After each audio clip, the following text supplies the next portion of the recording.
Are you good? Good. You good, Renee? Yes. John? Heather? Tim, We're missing your it, dad but- is Tim's in London. in London. London. I assume that's England, not Ontario, Canada. I think. I was joking. I didn't know there was a second is? London. No, there isn't. Somebody told me there was a second London. There is. There's a London in Canada, yes. Yes. At least one.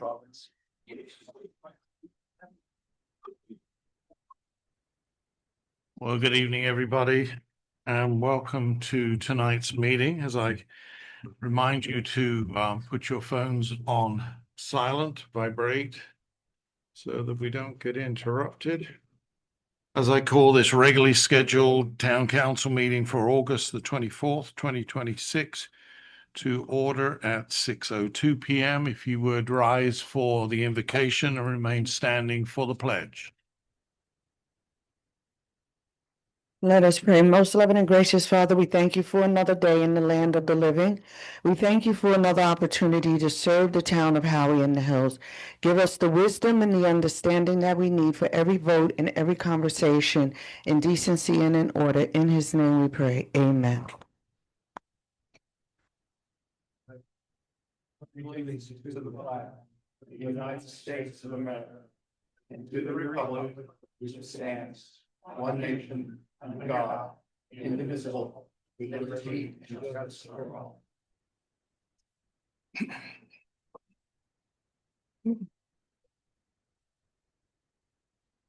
Roll call when you're ready, John, please.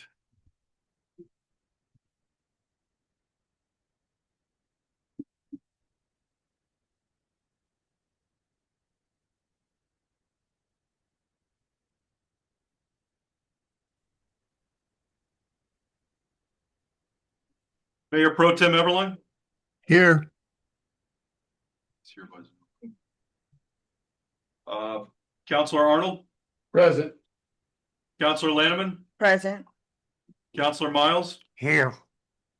Mayor Wells. Yeah.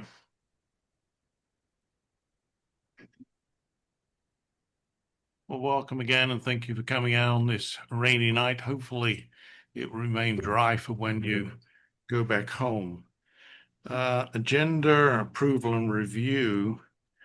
I would like to move item 6, the Lake Apopka Natural Gas Franchise Agreement, up and put it in front of item 3. So moved. Second. Are there any other changes to the agenda? If that's the only one, if I can have a motion to approve. Motion to approve agenda. Second. All in favor, say aye. Aye. Aye. At this time also, we have Councillor Pro Tem Everline on Zoom, part of the charter. Tim, you have a good internet connection? Yeah, pretty good. Yeah. Okay. So that the charter enables Mayor Pro Tem Everline to participate in the discussion, but not to vote. With that said, I will open public comment, question and comment. Any person wishing to address the Mayor and Town Council on an item that's not on tonight's agenda, come to the podium, speak your name and address. For the record, you have 3 minutes.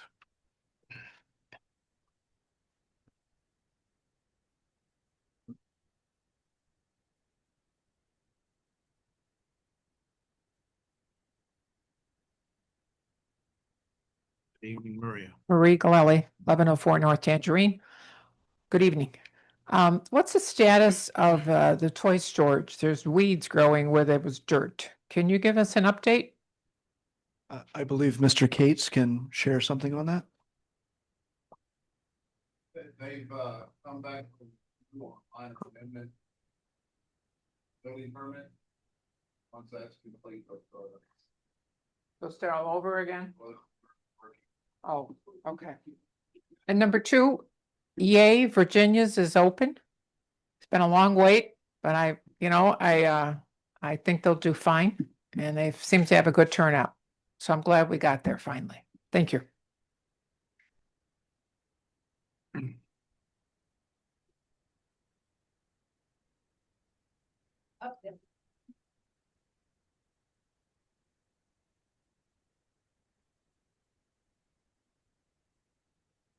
Carol Roki, is it on? Can you hear me? Carol Roki, 505 Mission Lane, Howie. Just an update, I guess address it to you, Sean. I've noticed some activity from 2 weeks ago at the house, deserted house across the street from me. Any update on what's happening? Yes, so we're talking about 504 Mission Lane. Mission Lane. So we did have some police officers go out there. Code enforcement looked at it as well. But only police can really go on a property. So that was done under the protection of the police. They've evaluated the property, and per our code officer, there is nothing currently there that violates code according to our code officer. Okay. We'll ask him to write out a report on that, but they did do an on-site visit. They went around the house and everything, so. Thank you, but I think the health department might have something different to say, because if the pool and the open screens that are flopping and mosquito-borne diseases, so I'm not real happy with that, but thank you. Yeah. Whose responsibility is it to talk to the health department? Is it the resident or is it the town? I mean, we can certainly I will talk to our code enforcement officer about following up with the health department and just see where that conversation goes. I think that's important because there is some health and wellness issue with that property. So if we can do that, that'd be good. Mitzi Maxwell, 803 Camino Real Boulevard in beautiful Howey-in-the-Hills. Good evening, counselors. Good evening, staff, and good evening, esteemed neighbors. I want to put several questions on the record concerning the Venezia Commercial 7-Eleven project before Thursday's Planning and Zoning meeting. On Thursday, August the 6th, FDOT issued a request for additional information. Those comments were not minor.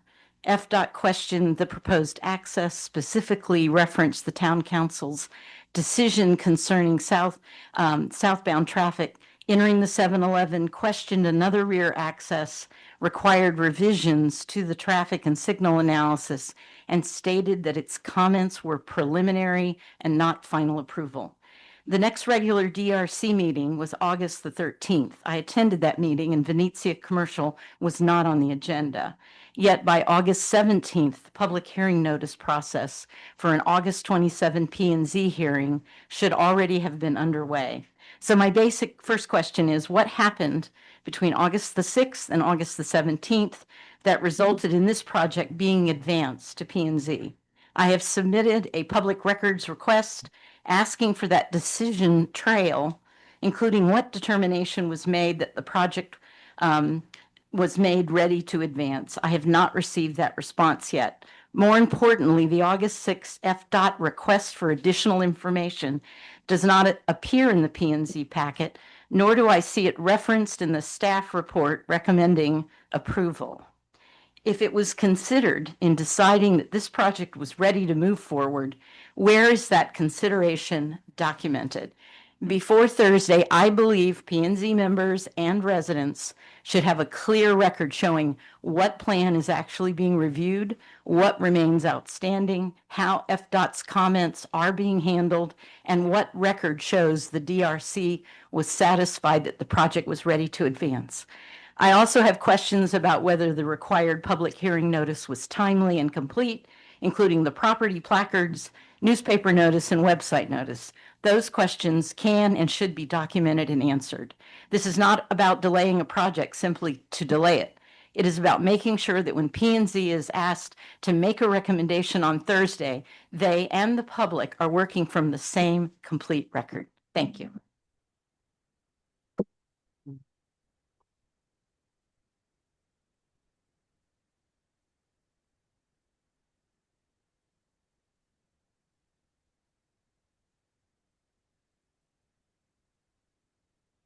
I am Farmer Banks Helfrich. I live in the Clay Road District. Farm tip of the day. Did you know that peanuts are legumes? Peanuts are related to the bean family.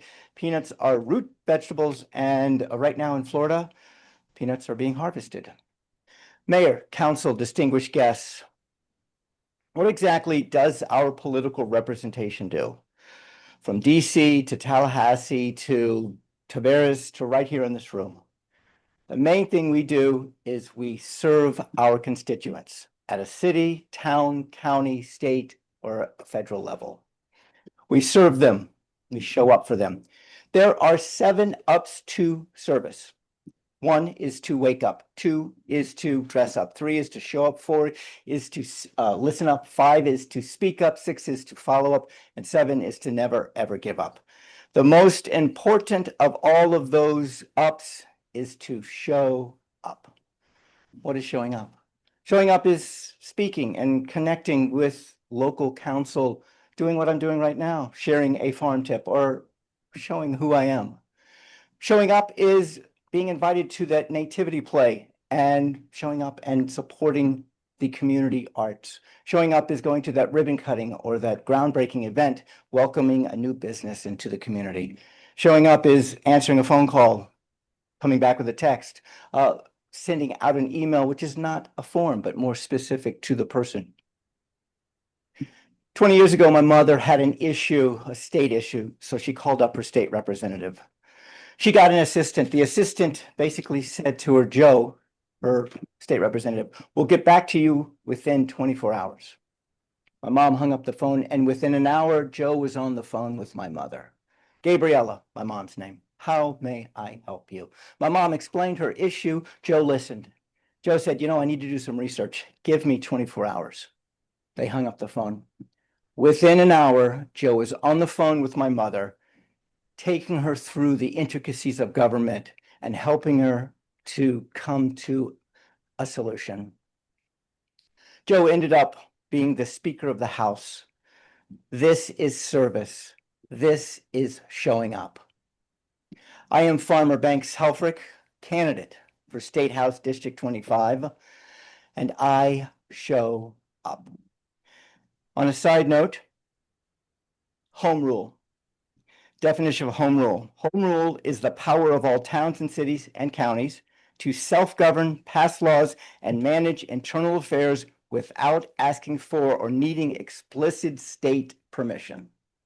I wholeheartedly and 100% back home rule. May you all be blessed.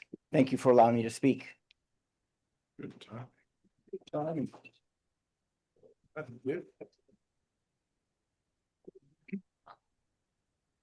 Any other public comment from the floor? Anybody online? Then I'll close public comment. We'll move on to the consent agenda. We have 2 sets of minutes, the approval of the minutes of the August 10th, 2026 Town Council meeting and the approval of the August 11th, 2026 Town Budget Workshop. From the originals that went out, there was some amendments made on both sets of minutes, which you should have had, and it's on those 2 sets of minutes that we'll be voting to approve the consent agenda unless there's any other business with those. I think therefore we need to pull both sets to discuss. I'm the one that made the requested change in the August 11th minutes. I believe Mayor Wells, you're the one that requested the changes to the August 10th. And I have a question for you on the August 10th one. Okay. 2 of the changes that I noticed are very innocuous. I guess they misspelled your name in one place. And the other was a grammar correction. The question I have for the third one is it's a significantly long change. Was all that material added to the minutes? Is that what you were doing there? Yeah, what I had done was to ask the clerk to put in sufficient information from the conversation that we had with GFL. When they came with Adam West a couple of months prior, the minutes reflected everything that was said, particularly with regards to the substandard performance of GFL. As a consequence, Heather was able to use that as part and parcel of her information that she sent to GFL to put them on notice. Mhm. Now, because of the fact that that wasn't in there, and I believe that a lot of that in there, I know it was a little kind of verbose, but nevertheless, everything that was in there was to, again, It looked put like them on notice. almost a verbatim copy of what was said.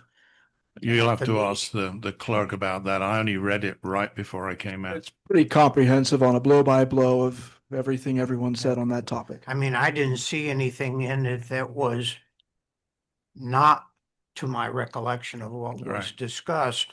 At the end of it, you left the part where the motion was passed. We did two things. In the motion, because I made the motion, and that was to authorize the CPI, the contractually required CPI adjustment.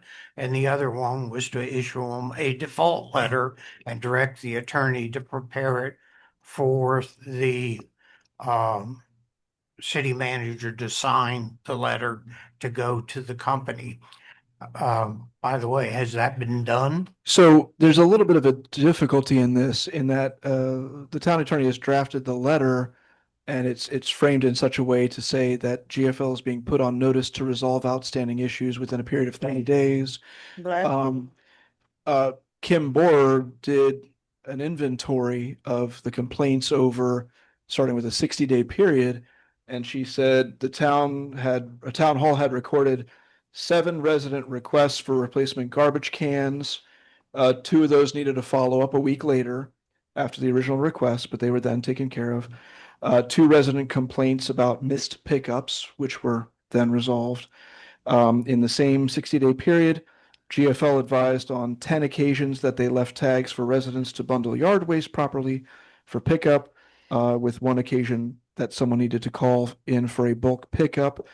There was 1 separate complaint for leakage, which was forwarded to Morgan for resolution.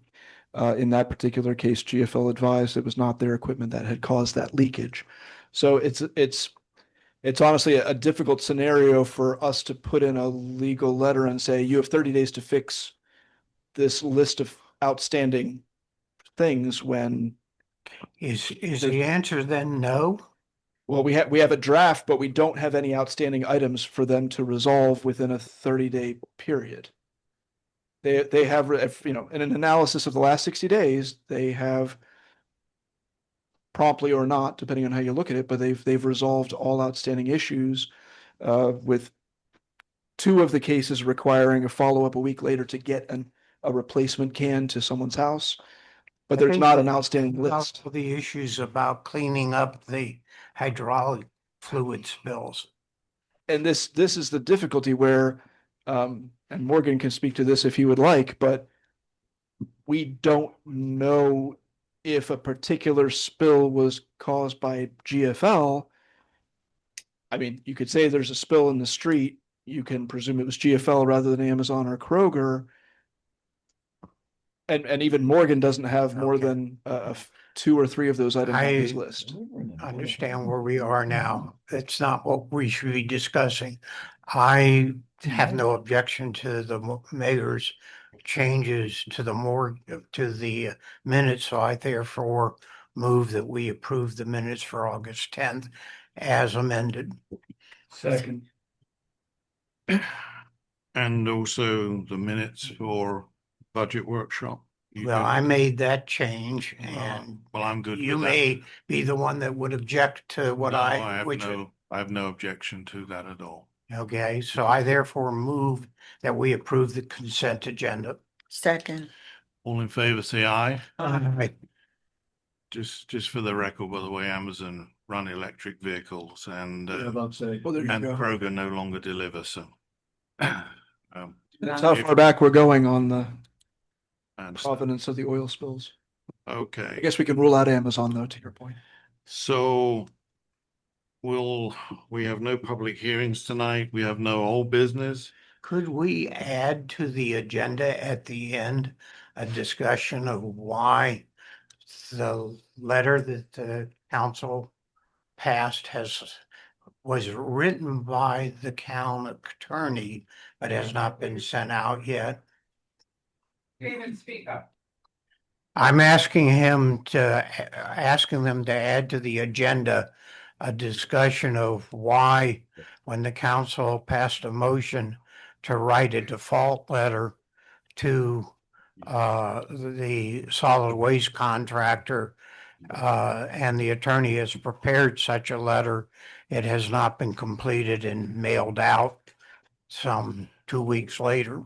Well, as the town manager said, there's been some backwards and forwards with the town attorney in terms of whether or not it should go. I think we've covered the issue as far as tonight. And I have not seen the letter, and neither of you, I'm assuming. Right, I have not seen. So I think there's little point in discussing something that certainly we have not seen. So maybe it's something that you can work on and that can then be brought to the We can next. bring it up to the next If meeting. Yeah, the and next- further discuss That's that. fine.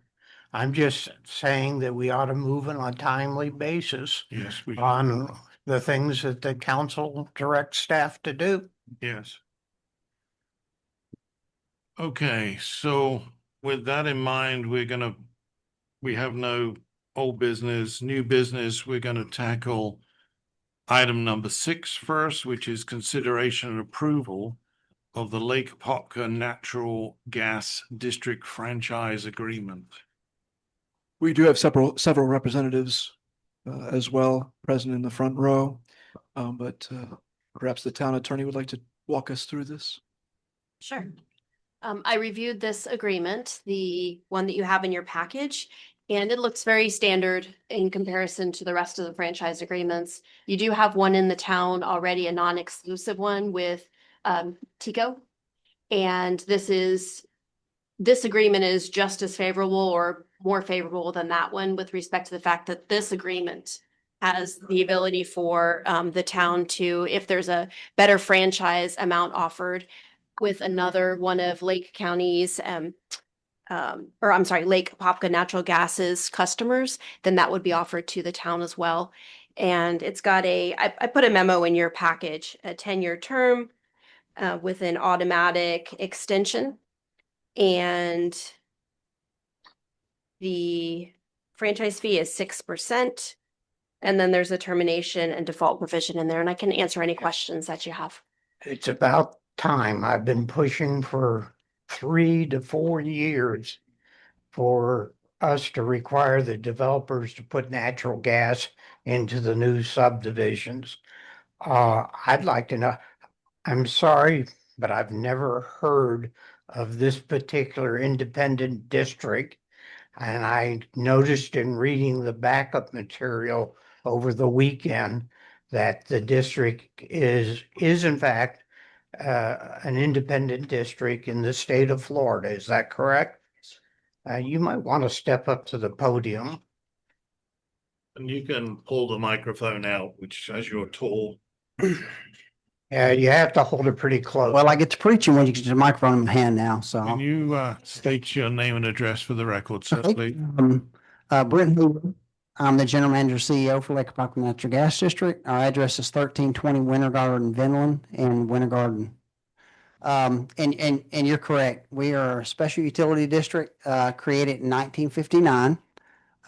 We were created by act of legislation, just as any other special utility district. Our service territory is about 620 square miles.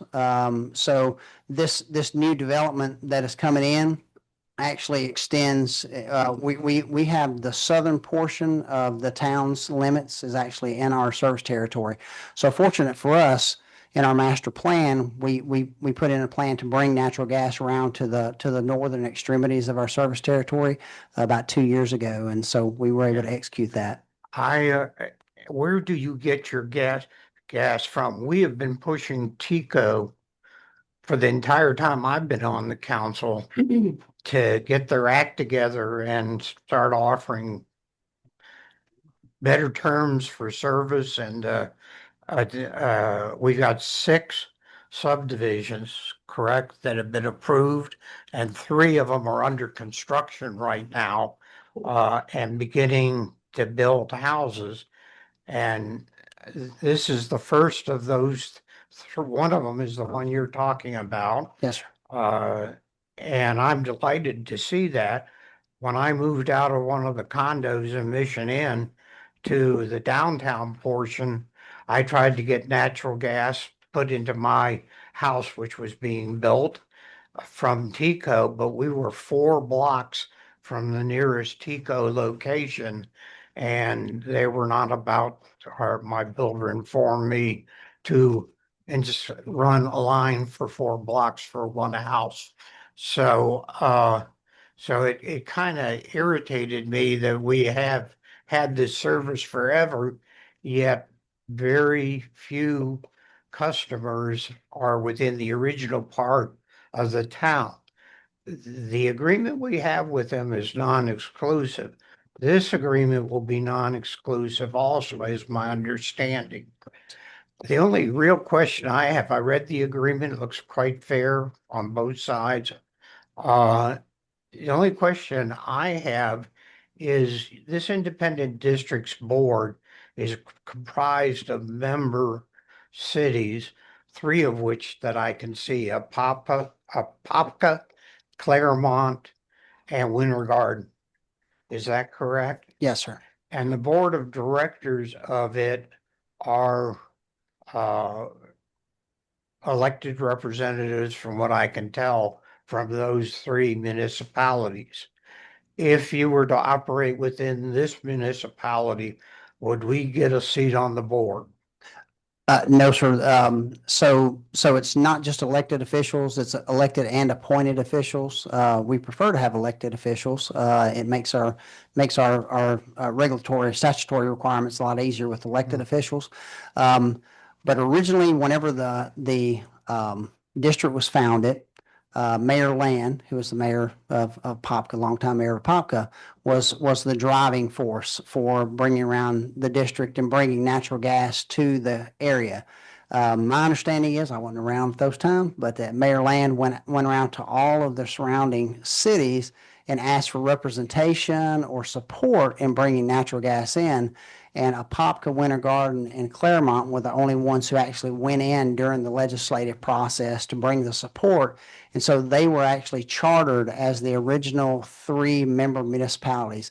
So to add additional municipalities as members or to add additional seats to the board would require a charter amendment, which would be compelled by our board of directors to be able to do that. It's not unheard of to do those things.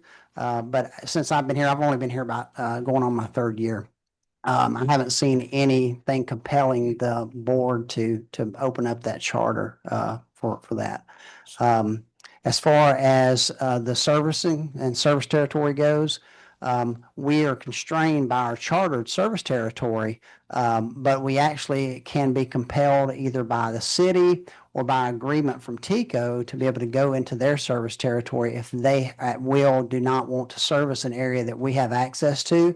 So there is a mechanism for us to be able to serve areas outside of our service territory. It's just a gentleman's agreement, and we also have to put in terms that if they come to the area, that we would actually allow them to buy the assets back from us at that point in time. Have you tried to buy the assets locally from TICO? We actually, in the past, I think 5-6 years, we actually had an area that we acquired back from TICO that was in our service territory. They were serving because we hadn't extended our system to that point. And we've had some areas that we've done that, and we've got some areas in the future that as we extend our system that we'll be doing that as well. Yeah, because my experience with TICO, and I think that's been the experience of our staff, is that they don't pay very much attention to little old Howie here. Little old Howie's going to be big little Howie in the not too distant future. Yes. And with that happening, I would like to see, have you talked to the other 2 subdivisions to ask them whether they'd like natural gas extended into them, the two that are under construction already? We have not, Are they in your service? because they're outside of our service territory, so we would be actively going against our charter if we were to be engaging them. Again, and by this charter, the city has the ability to compel us with things. And so even though we have a non-exclusive agreement, you can actually compel, obviously, Tico has their service territory, but you can have a discussion with Tico. If they say they don't want to serve, then you can compel us to serve as well. And I like to hear what you're saying about having natural gas available in all developments. We've just spent the better part of 2 years working on what we call our energy choice ordinances. We've actually passed ordinances in Apopka, Winter Garden, and Claremont that require natural gas in all new developments. That way, the energy choice is up to the home buyer, not to the developer dictating That what makes those absolute assets are. sense. So we have the structure for that. We would love to share that structure. The good thing is it's your ordinance. And again, by your ordinance, you would compel us to put the assets into a new development, again, at the, Can I ask the town manager to place that as an item on one of the September meetings? We don't have that on our agenda for tonight. We Mhm. just have your franchise on Yes, sir. the agenda. But I would be, for one, be delighted to have you come and talk to us about how we would go about doing that. I don't know how the other members of the council would view that, but Yeah, I'm in favor of doing It's a that. good idea. Yeah. Yeah, when I lived over on Laurel, we had natural gas and that was when I lived over on Laurel. Turn it on. There we go. When I lived over on Laurel, we had natural gas over there, and moving to Venetia, we really miss having the natural gas. Is Stonehill the only subdivision that you are yes, sir. getting into? So Stonehill is just south or just in the most northern part of our territory, just south of our territory line. And then there's a property over, I think it may be zoned agricultural, that is just to the east along, is that Rebel? I may Right. say the name wrong, but Rebel. So those are the only pieces that we have. But of course, since we're in the area, obviously, if Tico is not going to serve, then all we need is a letter from Tico, whether it's through the city or not, to say that you would compel us to move into the other development that Meritage has, and we'd be more than happy. We've brought enough gas with us, so we're capable of serving the city. Do you, so inside of Stonehill, you are in a position where you can hook up all of the 290 homes in there? Absolutely, yes, sir. And that's all voluntary. If you want that to be 2,090 homes, we'll get gas to well, them. if you add all 6 subdivisions that have been approved, it's very close to 2,000 Yes, sir. homes. I brought my engineering director. We've made those calculations to make sure we're available. And there's a lot of us in the other parts of the town that are already built that wouldn't mind you overbuilding into them, since the other company we were discussing has elected not to serve but a handful of customers. Well, and that's one of the things, I actually worked for an investor-owned utility before, a multi-service utility, and that's one of those debates that they have. They look at it from a financial impact standpoint, so I'm not giving them an excuse, but they're looking, well, we're not losing any money by not providing gas, but then, I'm in the gas business now, and whenever I say I'd love to come talk to you about the ordinances and why it's important, and from the state of Florida standpoint, why it's important for you to have natural gas in your homes, the savings that you're missing out on, if you're an environmentalist, I'm a civil environmental engineer by trade, the negative environmental impacts of having electricity only, the backup power. I made a point this morning. Duke Energy and Seco Energy both use Lake Papa Natural Gas as their backup power source. So if they know that's the best, most reliable, most efficient power source backing up, then it should be available to everybody. So Any other council questions before opening up for public comment? Thank you, sir. yes, sir. Thank y'all. just remain until we've taken the vote. Is there anybody who wishes to speak on this item? That's right. Joshua Huseman, 671 Alveda Place. I would think if you don't do it, you're crazy. I did have Lake Apopka natural gas when I lived in Apopka. I actually just went through my last bills. 2 years there, I averaged $25 to $45 a month for gas. That was with a gas stove and cooktop, a gas dryer, and a tankless water heater. I would hope that if they bring it in, I would volunteer Talashe. We'll gladly take it. And I think many of the people in there would enjoy it as well. That's why I asked them to come back and talk to us about other opportunities. Okay, if there's, I think Marie is coming. Sorry, Mayor.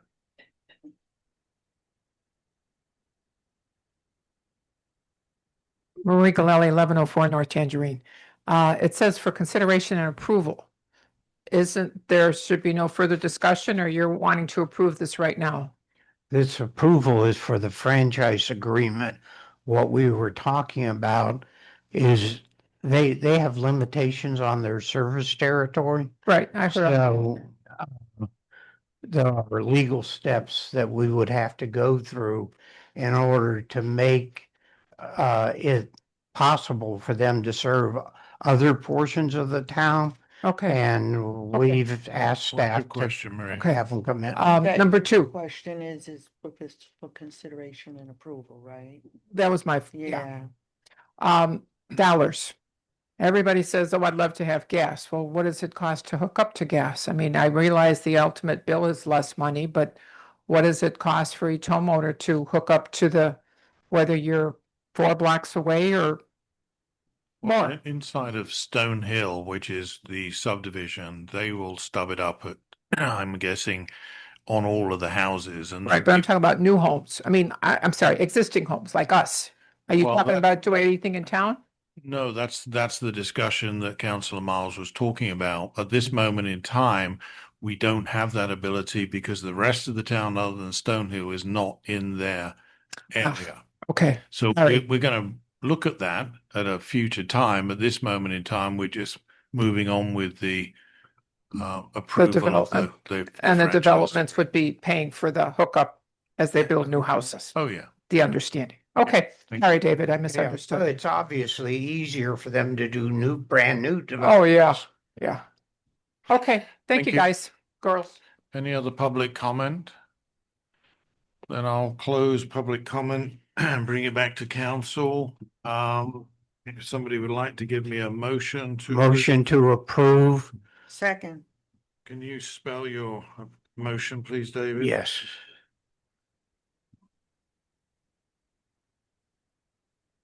It's item number 6. Yes. Motion to approve the franchise agreement with Lake Apopka Natural Gas District, which is is there an ordinance No, attached to it? no. it's Okay, just so agreement. just motion to approve the franchise agreement with Lake Apopka Natural Gas District. You have a second? Yes, I second. Okay, this is an agreement, so we'll have a roll call vote, please, John.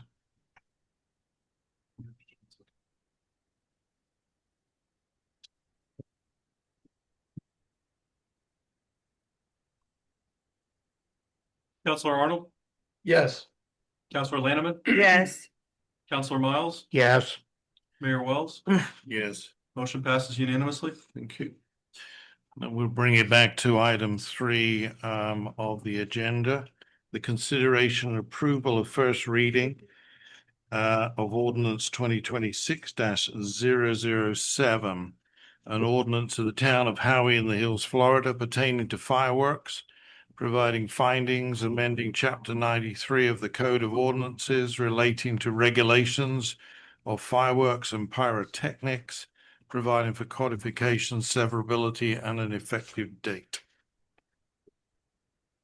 So yes, we were given some feedback by a firework company that there were some provisions on our existing fireworks regulations that perhaps were not in accordance with existing Florida statutes. So legal took a review of that and has proposed some revisions. Mr. Attorney, Yes, sir. we just put this ordinance in place less than 2 years ago. We just put this ordinance in place less than 2 years ago. The changes that you're proposing now obviate the need for an ordinance at all. It basically takes out the guts of what was put in place 2 years ago. Correct. Why agree. why were we told or allowed to do this 2 years ago if it was against Florida statutes? There's a unusual provision in the statutes which refers to a laws of Florida, and it says you have to actually look at the law of Florida, which is what the gentleman that brought this to the town's attention had looked at, and you actually have to go and research that and find out what that says in order to see that there's a prohibition on what the town was trying to do. Was that not done by by your firm 2 years ago? I don't think it was. Yeah, obviously not. Hmm. Well, we shouldn't do. I think we ought to just abolish the ordinance altogether. There's still a permitting process in there too, which allows For professional. correct. I think that you would And I- want to leave that. Motion to approve. Second, All right. I Uh, think that we should keep that. We have for a the motion and professional. approval to the ordinance. Any public comment on this item? Anybody online? That's ordinance 2026-007 entitled fireworks. Good evening, Leslie Manning, 111 East Holly Street. Correct me if I'm wrong, so by changing this or eliminating it, this allows anyone in the town to do the fireworks whenever they want? That means there'll be no restrictions? So you're taking out the holidays that you had listed in the ordinance? So now anybody that wants to can set off fireworks anywhere at any time in this town. Except for pyrotechnic companies, it still protects us from that, but unfortunately, according to the law of the land of Florida, we cannot prohibit that. After we worked on it 2 years. Yeah, I know. The authority to regulate an individual that wants to shoot his own fireworks off. There was a grandfather provision in the law of Florida, which said that you would have had your ordinance in place prior to March 8th, 2007. Yeah, it was a long time ago. I'm concerned with safety issues. meeting I'm is concerned being about our recorded. pets. There are people in our community that have pets that are very upset by fireworks. And I mean, I'll be quite frank with you, I really don't want fireworks going off on any time, day or night. And we had the provision made and there's no exception to this. There's no way around it. Well, There is one approach. Mr. Yarkowski is the current representative in the Florida House for this district, Mhm. and the prospective Democratic candidate for that job came up earlier tonight. I don't think he's still here. I don't see him, but you may talk to them. talk to them. It would require a state statutory Statute, change. right. It's just a shame, and I predict that we're gonna have some problems here, and we need to be prepared. I'm sure law enforcement is also concerned. Anyway, thank you. I'm sorry, your hands are tied right now, but okay, maybe we can get it changed. Thank you. Thank you. Any other public comment? Then I'll close public comment and bring it back to council. Any further discussion with council? We have a motion and a second. Could you just state for the record, just you're Right. moving it on to second I- reading, David? I move that we approve at first reading ordinance 2026-007 entitled fireworks, and move it to the second reading. Thank you. Yeah, second. A roll call vote, please, Jim. Wow. Counselor Arnold, Can't say Yes. nothing. Counselor Lanneman, Yes. Counselor Miles, Yes, Mayor Wells. Yes, Motion passes unanimously. thank you. We'll move on to item 4, consideration and approval of the water main interconnect project RFB 2026-005 for the acceptance of that bid. Yes, thank you, Mr. Mayor. So in response to this RFB for the Capital Water Main Interconnect project, we received 8 proposals, so we were very pleased with the number of proposals received. They range from $1.27 million to $2.58 million, but a relatively narrow range, all things being considered for 8 proposals. And again, some of them coming under the estimated contract amount that our engineer had proposed.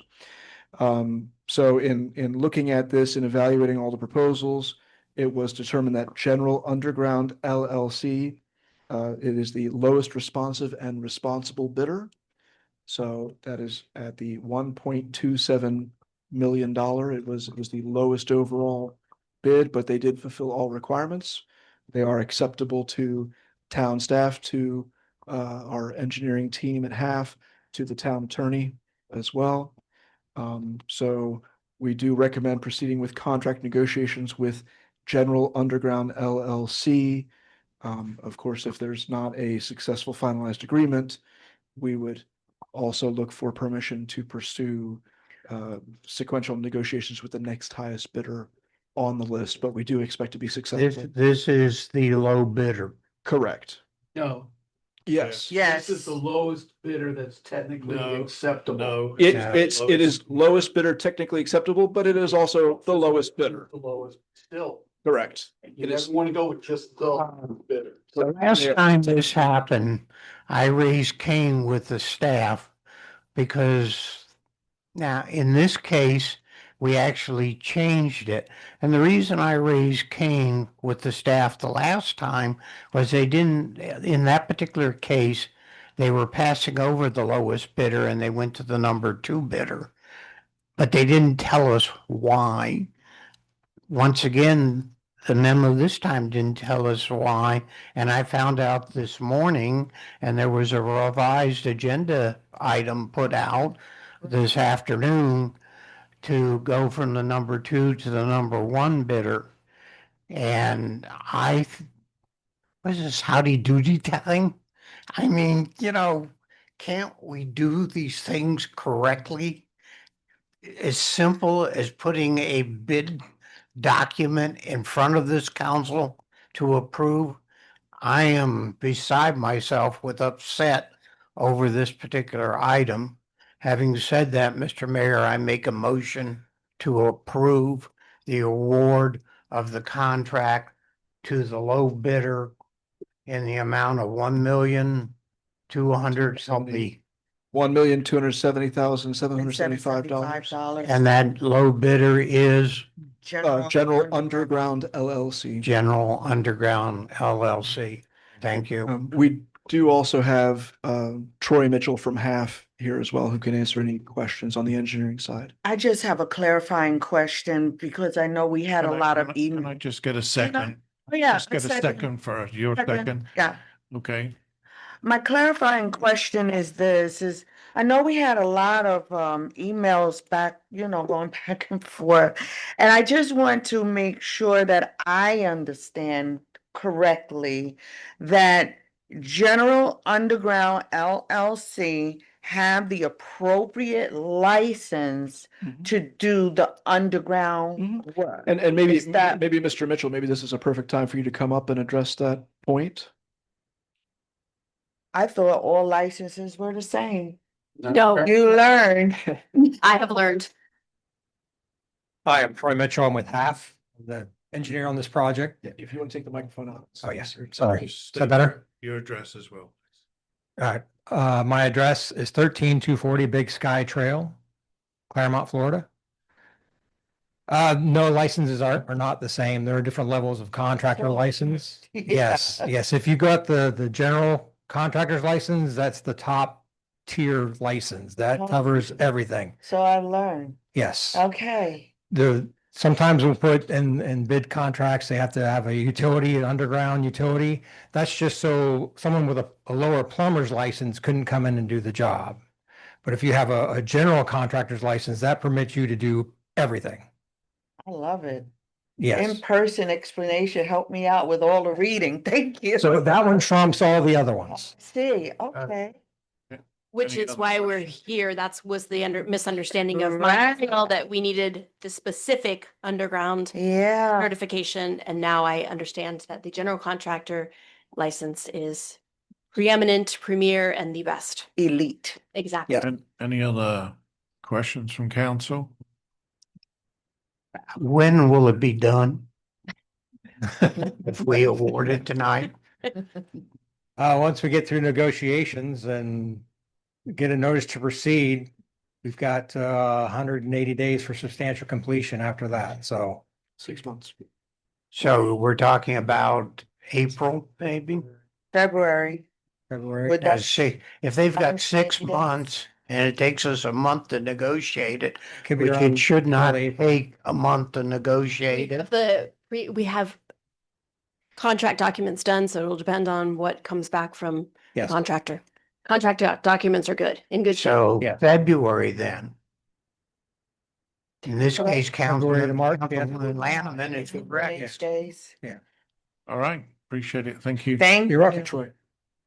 Let me just open this item up for public comment. Does anybody wish to speak on this item? Anybody online?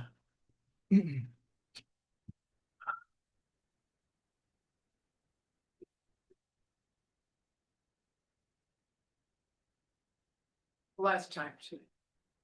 Marie Galali, 1104 North Tangerine. I read through the whole thing today. It says work substantially complete. And then completion for final payment. I mean, I know you guys know how to write a contract, but that it'll be complete before we pay them money? Or you're paying them at a percentage? It doesn't say that in the verbiage. And I mean, do you have substantially complete to me means nothing. Is it 50%? Is it 70%? Is it 22%? And then we pay them some money anyway. I would think substantially complete would be once it is, I mean, correctly, Can you take this one, Heather, please? I really don't want because I'm not to a. be so- misleading. What does that mean Substantially complete. for this contract? Oh, I'd have to look at the actual contract terms, and I do not have that in front of me right now, but I can get you a response back. Maybe, I don't know if Troy knows Do you know? that. Sorry.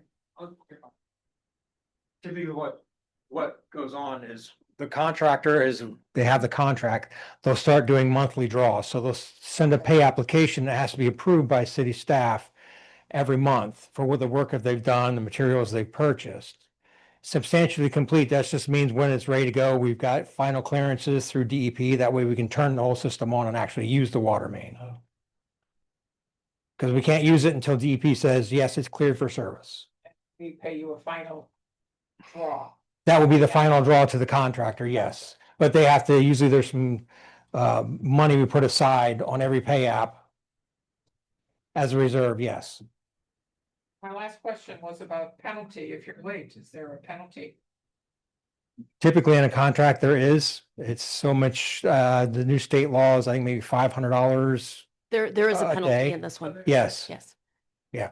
Now, there could be extenuating circumstances that if they needed to get an extension due to like weather, we have a hurricane that slows them down. They have to have an approval of time extension. Thank you. Thank you. You're welcome. One last question for the town manager. So you will be the final one to negotiate and then execute the contract, Correct. With the council's approval to do so. but it sounds like you're approving it today, but you negotiate, I mean, the contract's done. There was a very strong draft in the RFB documentation. So now if they come back in and say, oh, we'd like to modify one line of this contract, and that would be myself and the town attorney possibly the Public Works Director and the engineering team to discuss whether it's appropriate to make a minor modification to the existing boilerplate. All right, so they would be the only ones coming back to you. You wouldn't be saying, I want to do one more thing, or I want to change something. No. Okay, okay, all right, thank you.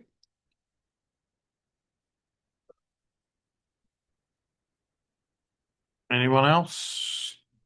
Then I'll close public comment, bring it back to council. I believe we had a motion and a second. So we have a roll call vote, please, John.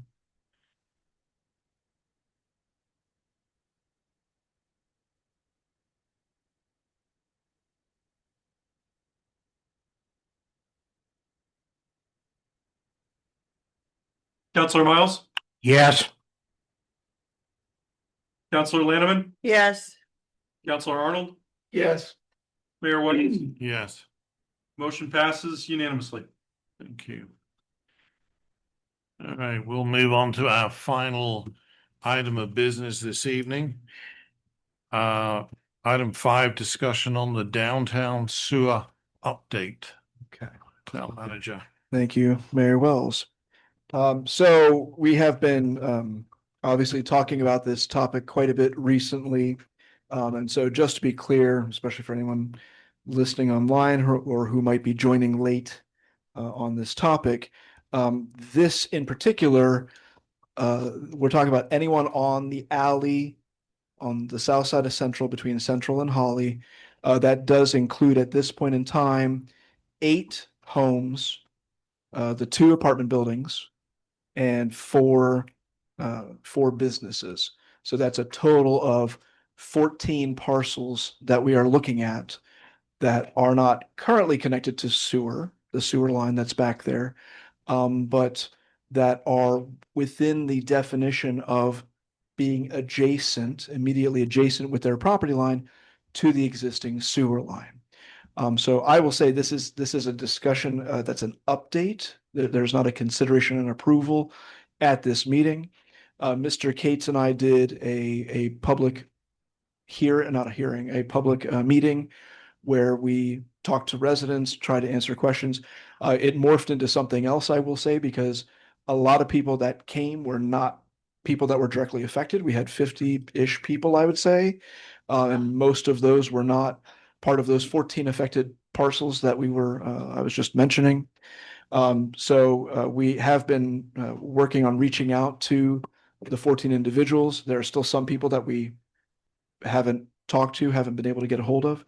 I will say, for the most part, and I'm speaking very broadly, for the most part, when we talked about this potential mandatory hookup, the general response was, well, nobody likes spending money, but if that's how it is, that's how it is.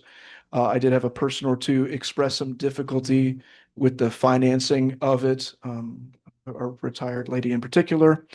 And I know Mrs. St. Clair has obviously spoken up vociferously at some of the council meetings and the public workshop as well.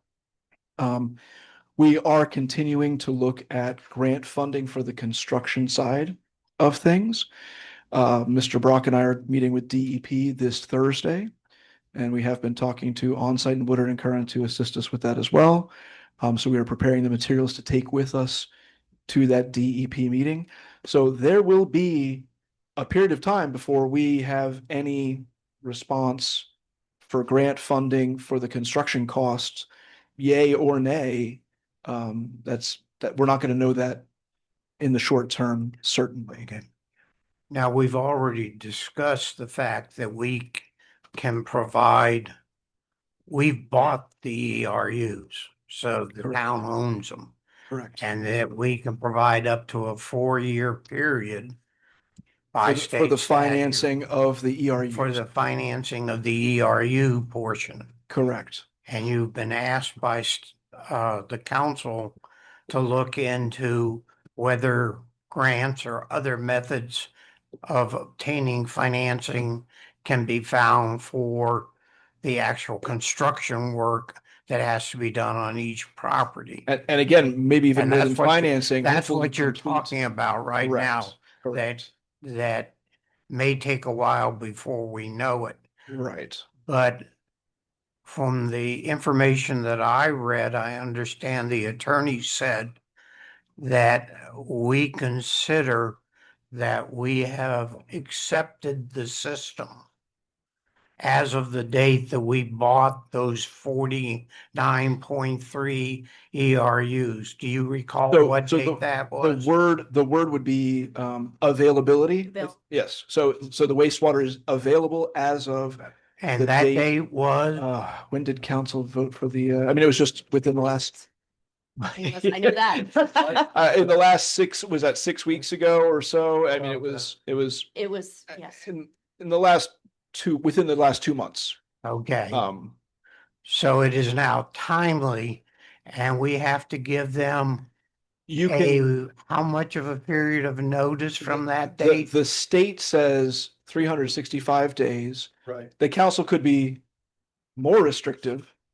Well, you have an But- ordinance That which was says July 180 days. Yes, so which one do we have to follow? Well, you have an ordinance, and if you want to revise that ordinance, you can, but your ordinance says 180 days, they should hook up. And you From the want, time of notice. right, you want to give, well, actually, there isn't a notice trigger in the ordinance, but you would want to give, I think, as a courtesy to your folks, a notice and to say it's right. I would think in an abundance of caution, we would want to give them the 365 days that the state statute provides for. And To and give that them- would commence upon official notice, which Correct. has not been rendered. Which has not been rendered yet. That's correct. I mean, Correct. that- You have to have your system be available, which it is. It's Then now available. if you're going to go under the state's process, you would provide the notice, which can be up to 365 days. You could use your ordinance. You could go anywhere from 180 days to 365 days.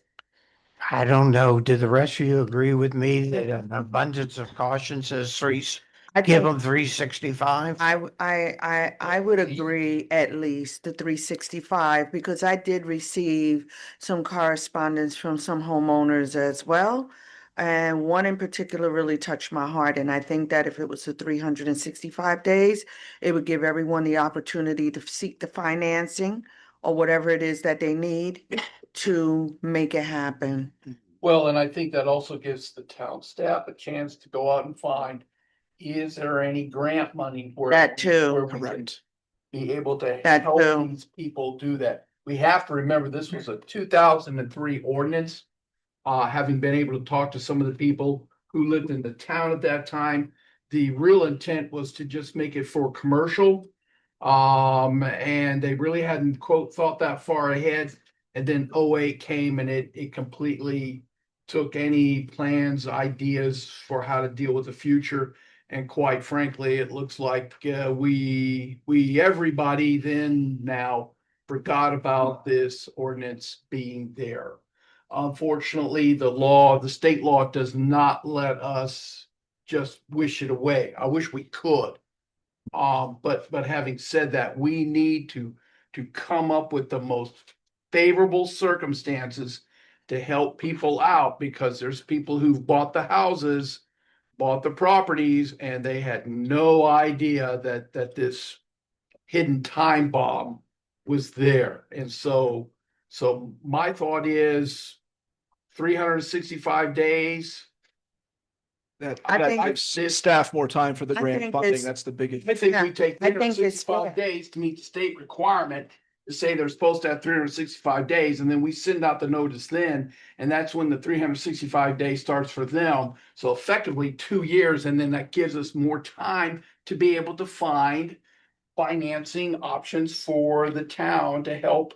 So, help our so people out. just to clarify before we go too far off the tracks here. So the 365 days is from the day of notice. So, and Councilor Lanneman confirmed, the date of acquisition was July 27th. So it has Yeah, been it's 30 whatever. days that it's been available is the term. Mhm. But town attorney, so is that 365 from the day of notice or? Yes. Okay. And that's if you're going under the statute, it's 300. But You can give you them- delay, Give them a 365-day notice. but can you delay the notice? You mean to Counselor? wait a year? The state hasn't told us when we have to send out the notice. No, there isn't a requirement in your. But There you go. I mean, there's a point when you need to send the notice, Sure. but Yes. whether you send it next month or you send it 2 months from now, that's up to the. But it would be the 365 days would become activated From at the day of from the the- day of the notice. The date of the letter. The date of the It's sent to letter them. that is sent. Should have to send the letter out for a while is my point. Yeah, I but mean, this is something that we're springing on folks saying, oh, by the way, you didn't know about this, but we're gonna expect you to shell out Uh, 12 to 15. But at the I- same you know, none of us were around when that sewer line was put down the alley. Correct. None of us were on the council, but people were around when it was done. I think most of the people that lived in that area have been aware for many, many years of what was going on. I will say to your point, Counselor Miles, I will say in talking to people, it seems maybe 3/4 of the people were here when it was done, and maybe 1/4 of the people had bought their home or Subsequent to property. that, Yeah, right, within the last 5 years, so they were not necessarily aware. But I would say to your point, 3/4 were here, I would say. so, you know, I don't know that we need to wait a huge amount of time. I don't think we But- should. I think we should go ahead and send the letters out, but that gives us a year to find ways of paying for it. And it is this is one area where I'm not gonna say it's never easy, but it's relatively easier to find state and federal resources to cover construction in this area. Maybe not 100%, but at But it's least, something. but something.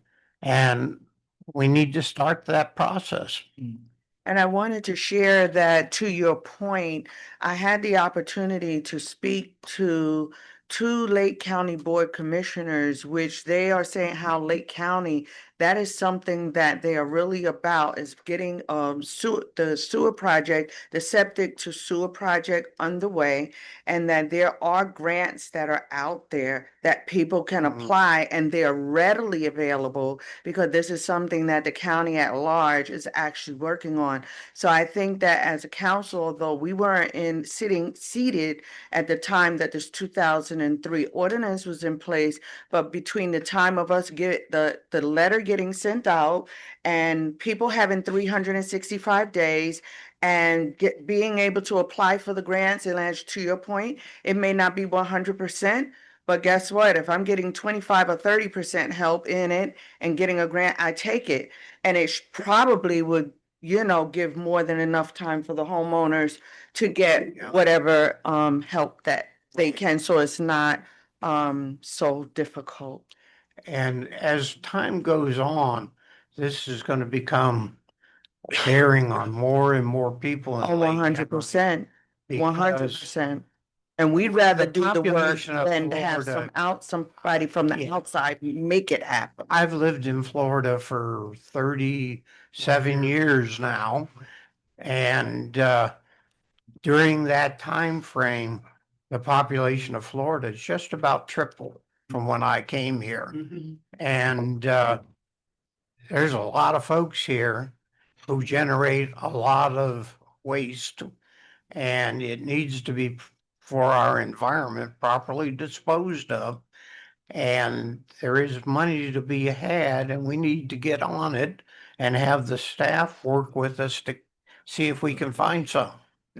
And now when we're talking about, because there's one other point besides the finding of the grant funding for the construction cost, and that's going back to the ERU cost that the town is proposing to potentially finance. And there's been a variety of responses to that because I don't think grant funding will cover that. But some people obviously are in a position where they could write the check for the full amount the next day. There are other people that were very grateful for a 4-year period of time where it's $123 a month, and that's including RAM fees ongoing and interest and all that. But at the end of 4 years, they would have paid off the total amount of the ERU. I did have one proposal, which I did reference in the staff report. It turns into a bit of a legal question. But one gentleman I talked to, Mr. Straub, I just think he deserves getting credit for the idea. It's very creative and I like it. But the idea of if even the monthly payments are a little too much for someone, he floated the idea of if someone could pay the RAM fee and the interest for the month, and they've put their name on an ERU and they've reserved that ERU, and they do that for a certain period of time. But now we're getting into a legal question of how long can you defer the actual acquisition of it. But that's That's a lot of administrative stuff. it's a little administrative, and it gets into some gray areas in the legal aspect of, are they still fulfilling the requirements to hook up? But it was a thought that was put out there. So, Counselor Miles, you have something to say on that, I think. Well, while he's thinking, let me just ask a question then.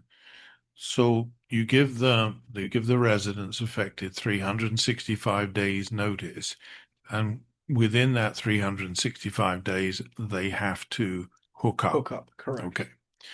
We're only talking about the funding opportunity of the 4 years, which only affects the purchase of the SEAC fees, correct? And also the RAM fees. So what happens if after 365 days we do not secure any grant funding? And the other question is it us that secures it, or is it the residents that secure it? It should be the resident. Well, I mean, I think there's a couple aspects. The staff can work to talk to DEP, work with them, provide all the information that residents won't have access to, the maps and existing sewer line maps and things like that. So staff can work with DEP to pursue that.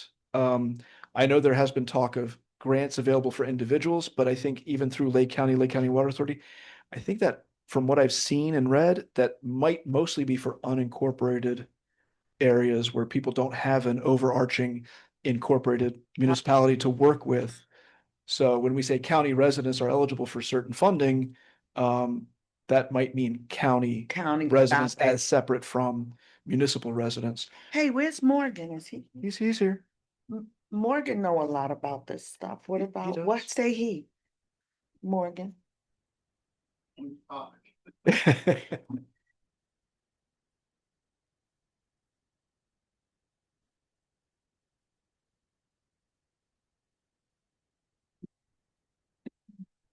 We're back on the water topic again for the septic to sewer and the grants. And some of the grants that are supposed to be available through Lake County for the homeowner.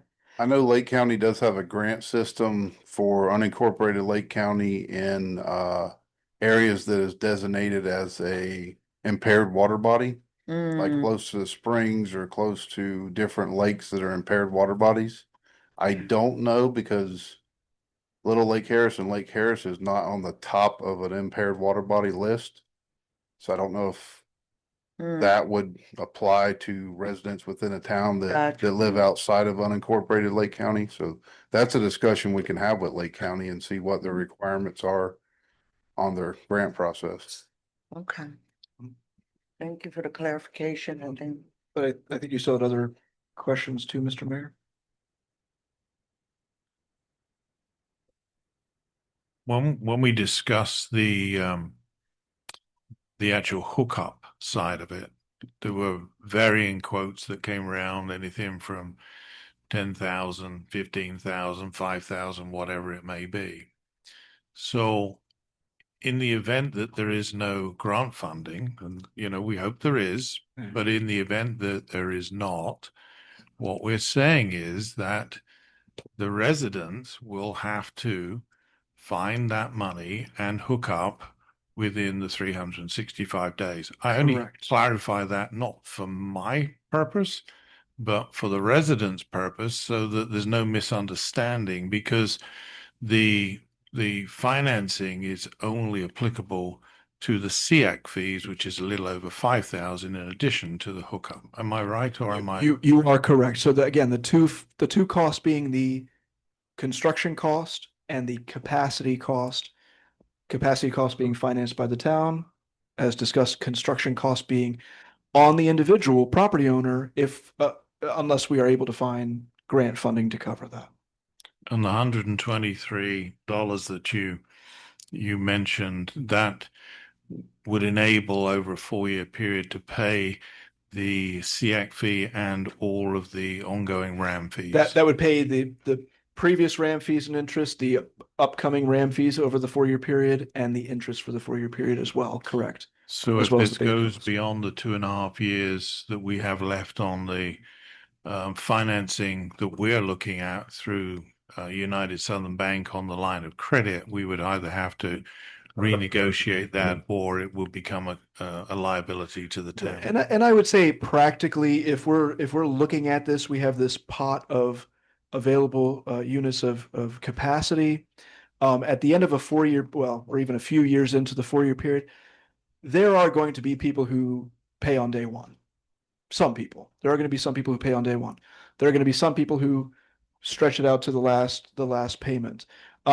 Keeping in mind that we have a little less than half of the available capacity is unallocated for this wastewater project, right? So there's still another pot of 20-ish units that is not proposed to be part of this mandatory hookup.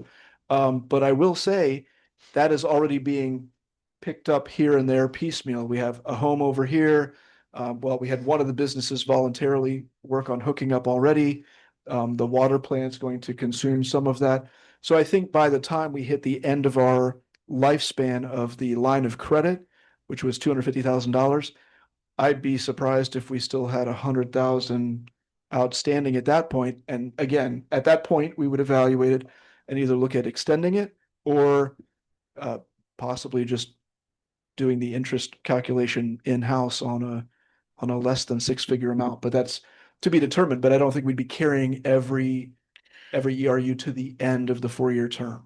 Right.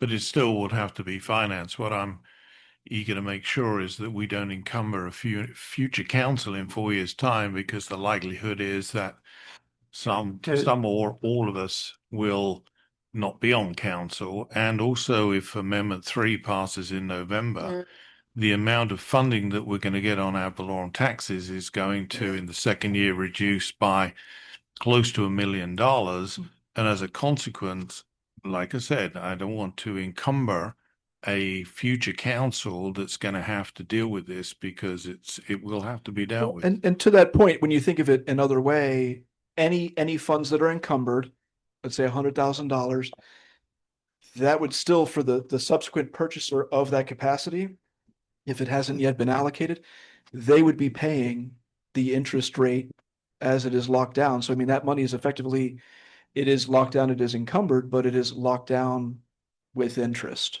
So I've had experience doing this with a water as opposed to a wastewater district within the city of Green Acres.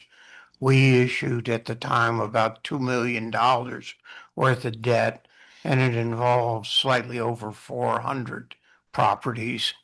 And it was done through a special assessment district that was levied on the 400 properties. And we issued the debt for 20 years, and the people could pay it back over 20 years. Within 5 years, we had paid off the 20-year bond issue entirely, because right from the get-go, almost half of the people paid it off in full because they didn't want to pay interest on it. And so, and then with the turnover of ownerships that happened over time, usually at the closing of the house, that was an outstanding indebtedness. So they made them pay that, the old owner pay it off, and that brought them forward.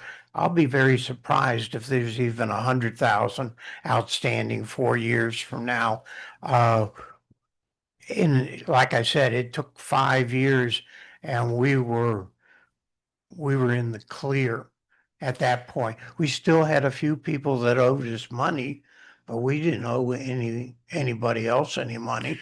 So I'm also assuming that the $22 that people pay to the town, that presumably can also be used, if not required, for other things to be able to pay down the debt as well. Not just from those, but also the 400 people that are currently hooked up to the sewer system.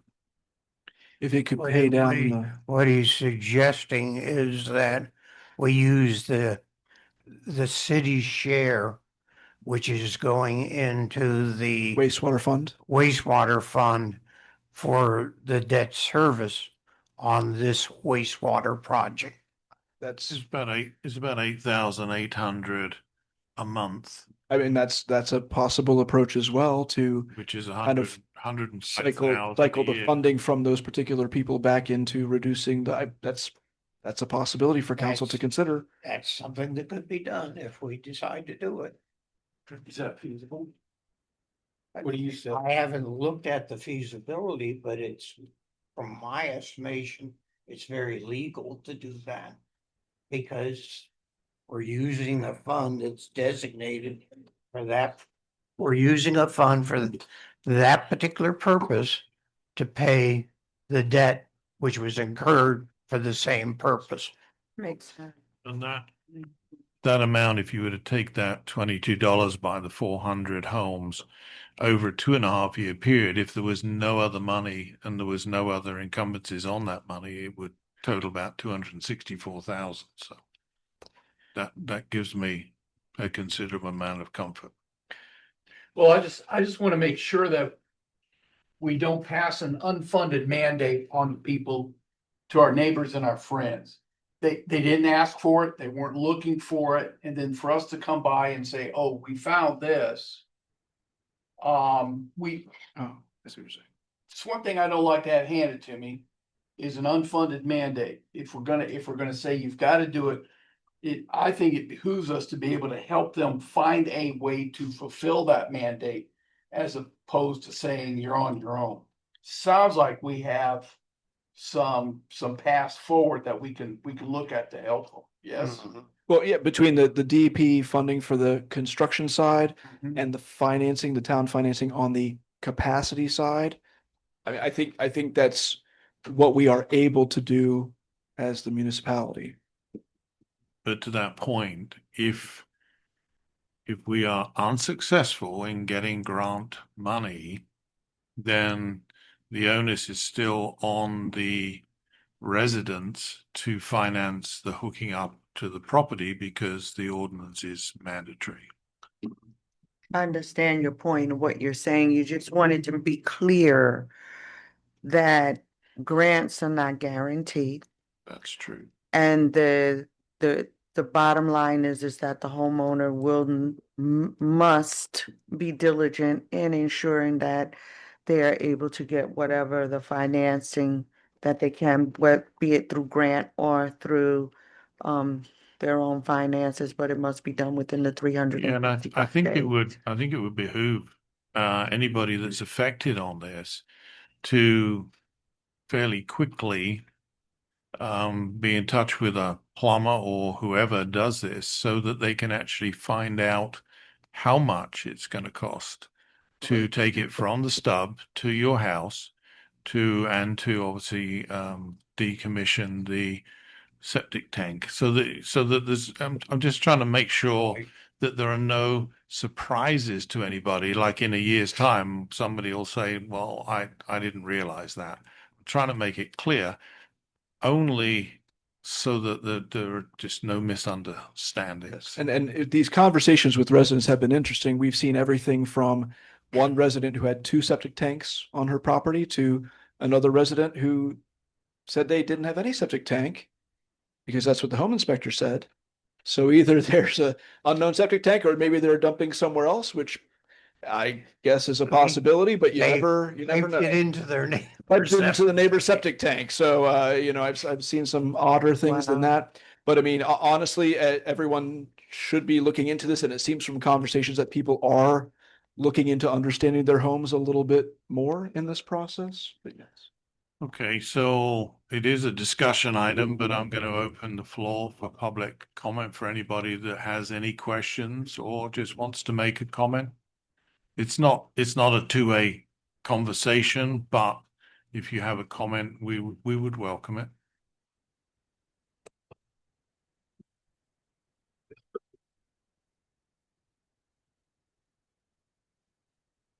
Good evening, Tina St. Clair, 143 Central Avenue. And I am the unruly person that was very passionate about this. Of course, I'm being charged 4.8 ERUs, which means about 25,000 I'm paying for the ERUs to the CDD. And then I'm looking at possibly another 35,000 to do the hookups and the abandonment. And in addition, if I do finance through the town's generosity, the ERUs, that would be $123 per ERU, in addition to the $55 per month on the water sewer bill times 6.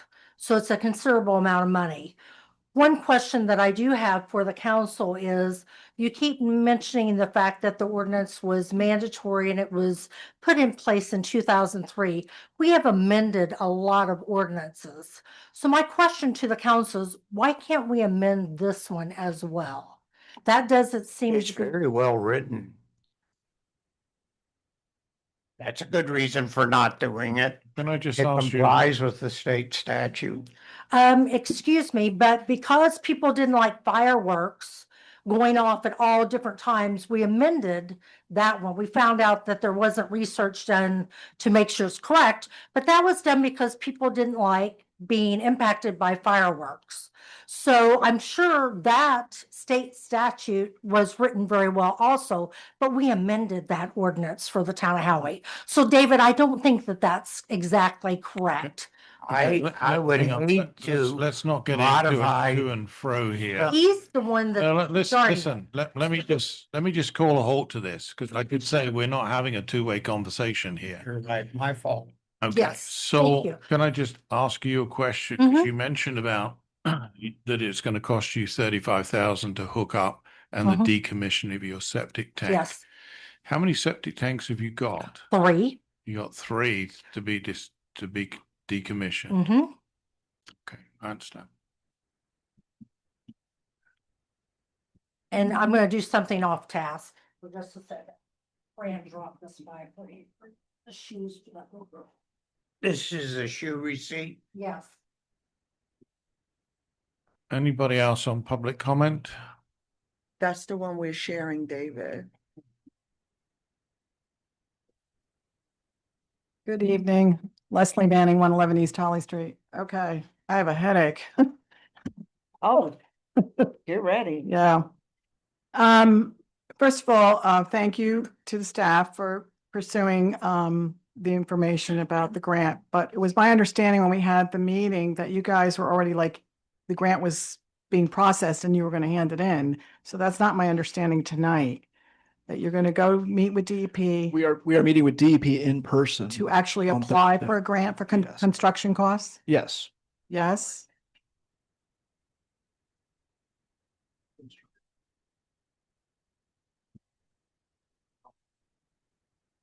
Yes, it's related to permitting, and we're going to pursue the grant Okay. funding at this meeting. Okay, on my side of it, I have done some research. It's unfortunately, I've not gotten positive feedback from, first of all, the Department of Health said they don't deal really with sewer at all. It's only septic, which of course, we knew that.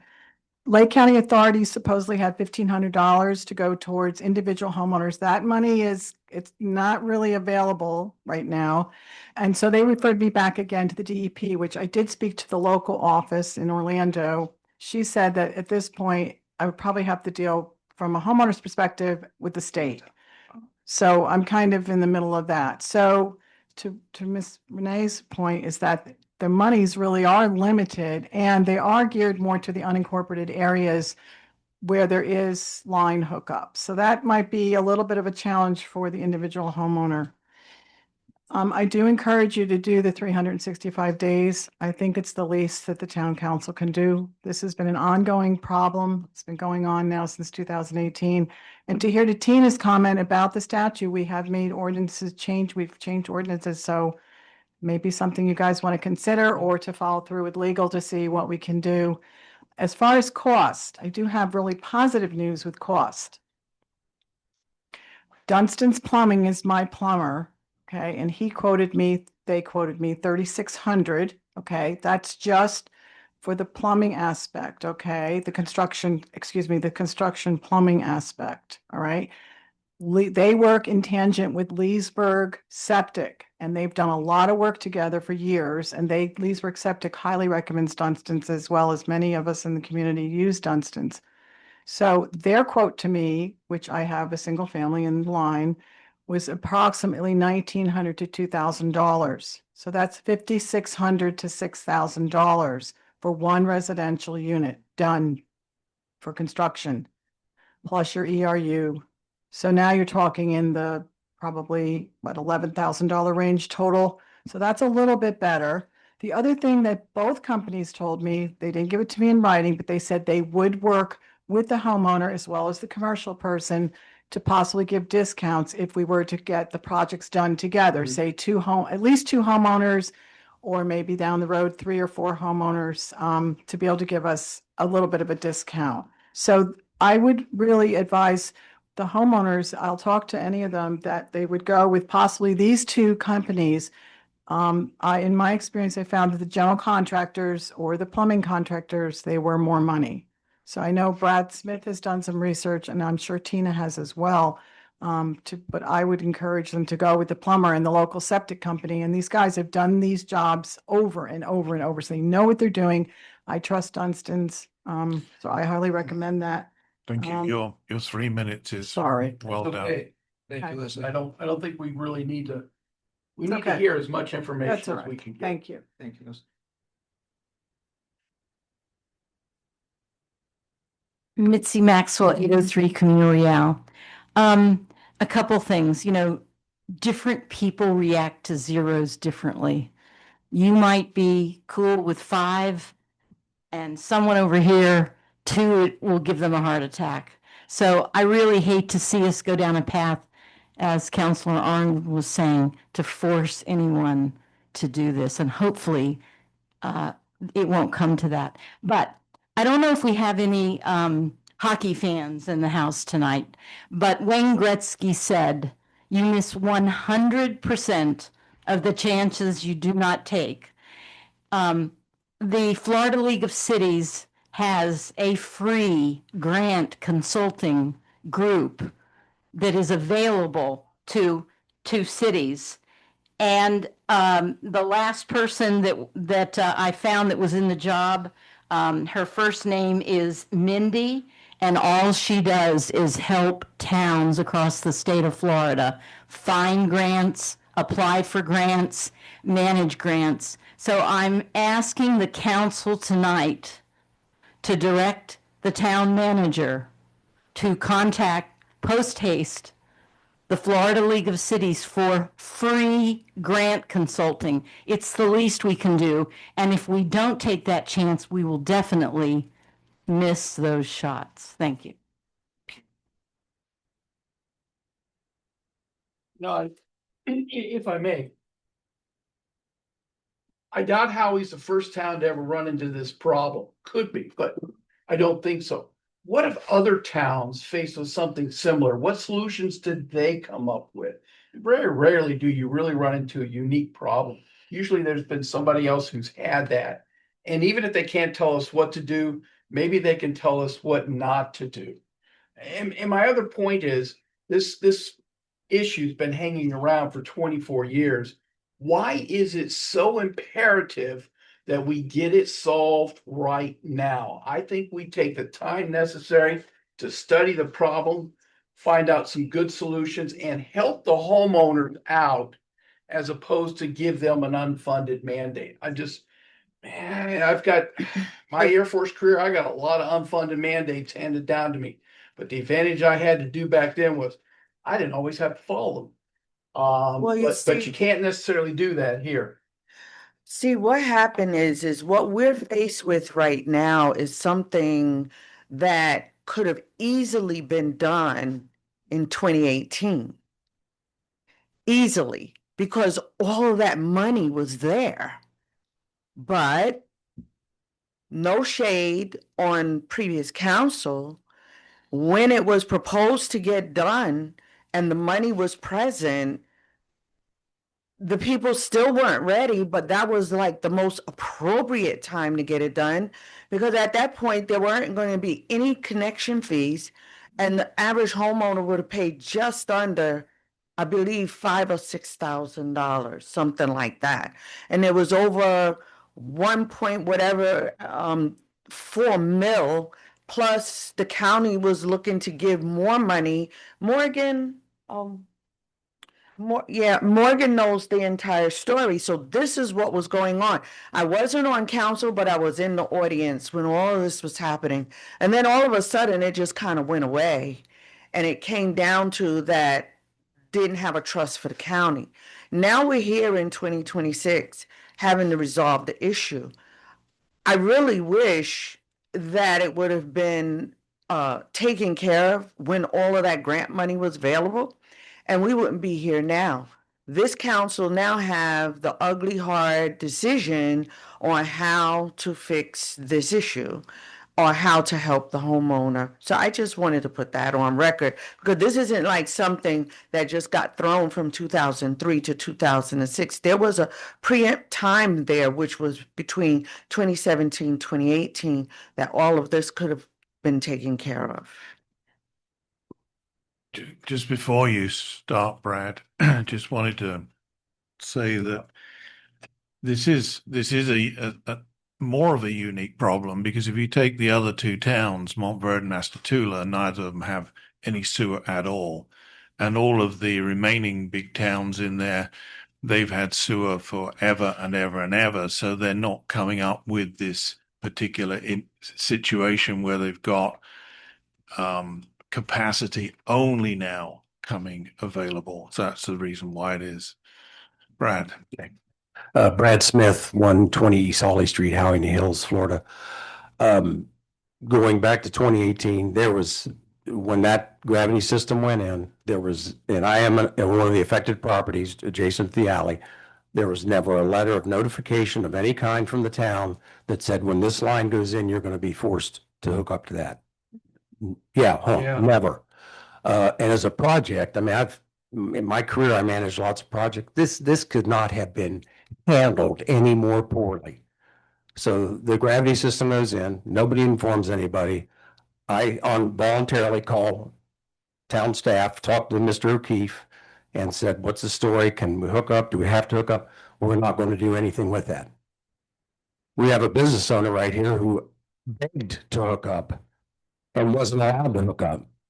We have an apartment owner, 2 years ago, drain field, called the town and said, I need a new drain field. Can I hook up?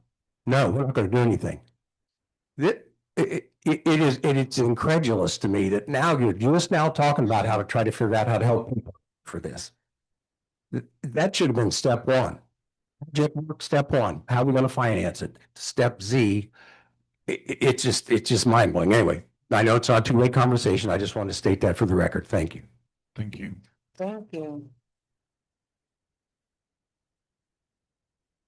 All right. Well, this is a discussion item. It's been discussed. We have some thoughts going forward. So with that, unless you have anything to add. Well, no, I'm just thinking next steps. I mean, I know it seems like we're looking at this letter.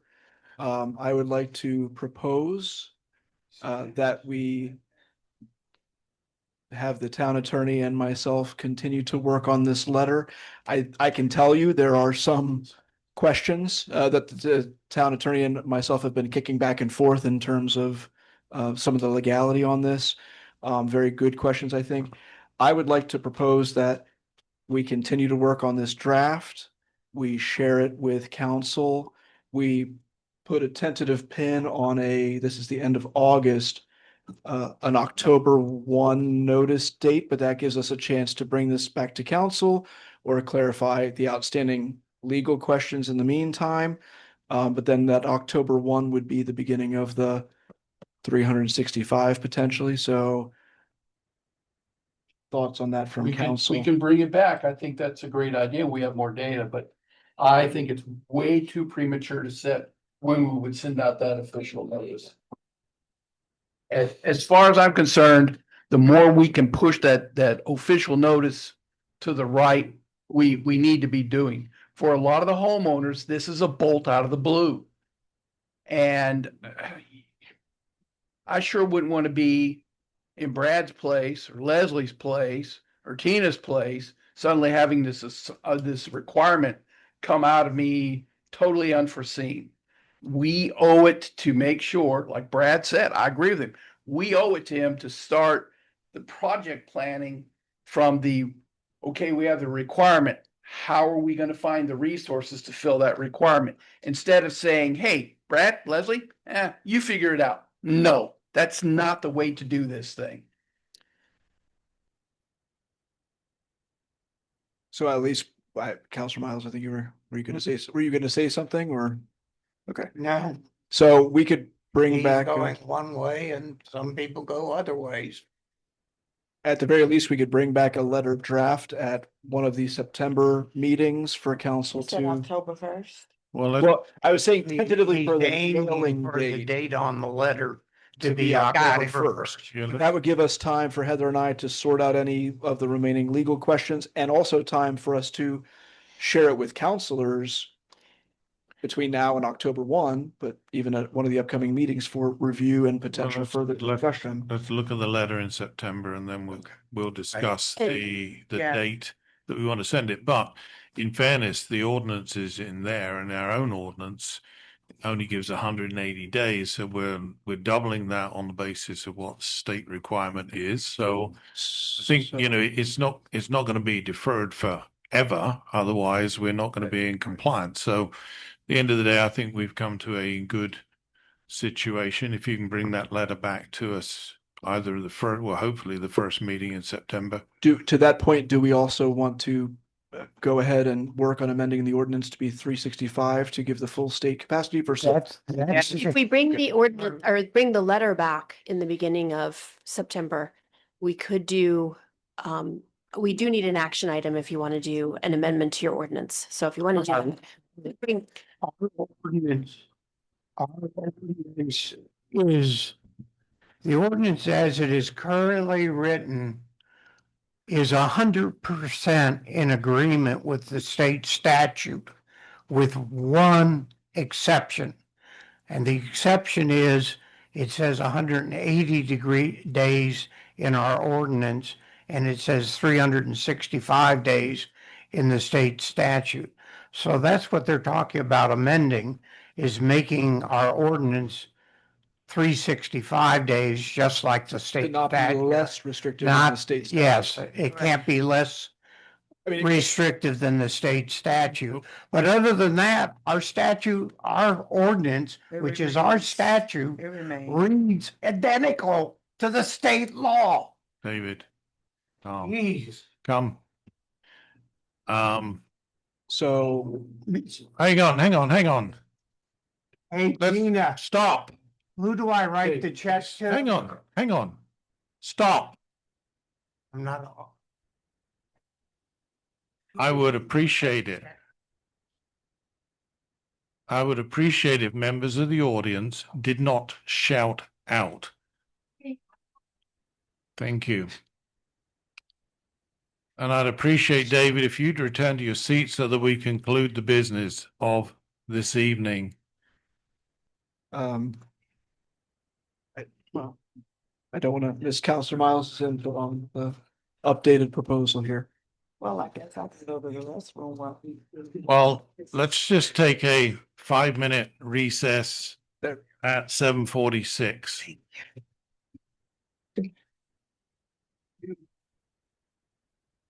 5 minutes. By the way, on cost, What is the total cost is $44.96. So that makes it $11.24 each. David, I'm gonna give you. I don't have any cash. Yeah, I'll get you the change. Don't worry about it.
David, can you take your seat, please?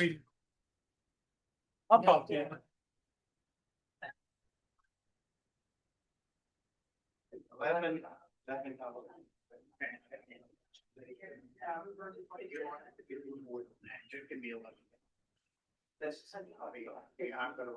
The mayor is gonna have our head, he wants us to have our seat.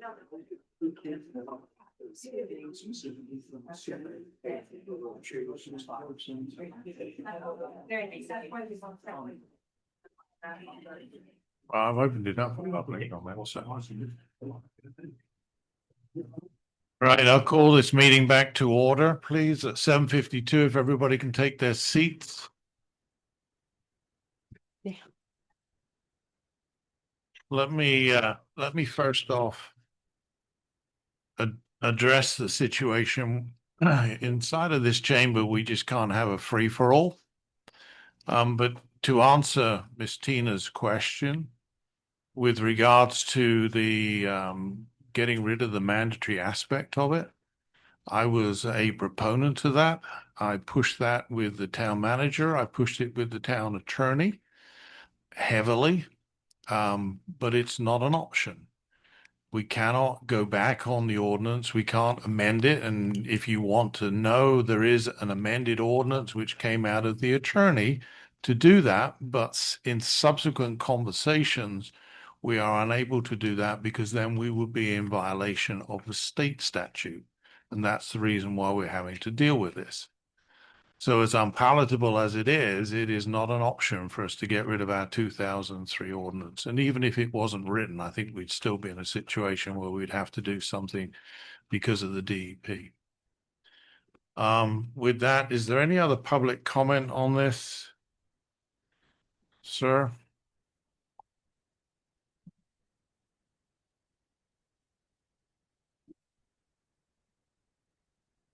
Hello, I'm Blake Marsh. I live at 200 West Holly Street. I don't really have any questions. I just want to say that the $124 4-year payment to help with the ERUs, that alone is almost going to bury me. And if we don't get grants to pay for the construction side of it, that's going to like totally wipe me out financially.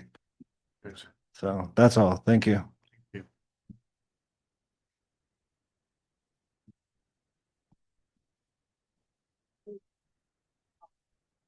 All right, if there's no further public comment, I will close public comment, which ends this particular discussion, unless you have anything to add. So just to wrap up next steps on the staff side, so we will bring forward an ordinance in September to change the 180 to the 360. No, I don't think we need to do that. Oh, I don't see that we would need to do that if we've already agreed that we're going to go with 365, because then what we're doing is we're effectively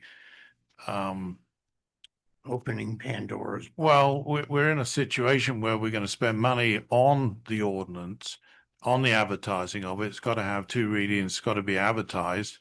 And I just don't see any point in doing that when we're in a situation where we've agreed tonight, albeit, as a kind of straw poll, that we're going to go, unless the attorney would say otherwise. If we don't have to, that's great. Well, what I would say is that when we bring the letter back with the 365 days, that official action is taken by the town to approve that for this specific project then, if you're going to leave the 180-day ordinance in place.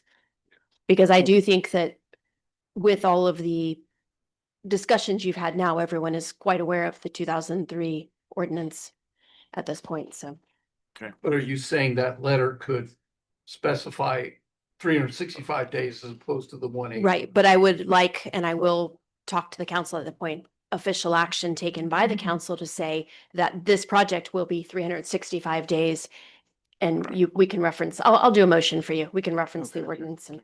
Okay, great. So then we will bring forward a proposed letter at a meeting in September for further council review and discussion. Let's get it with an issue date to be determined at that for the first meeting. Please. First meeting in September. Okay.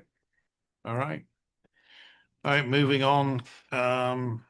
Department reports. Town manager, you have anything?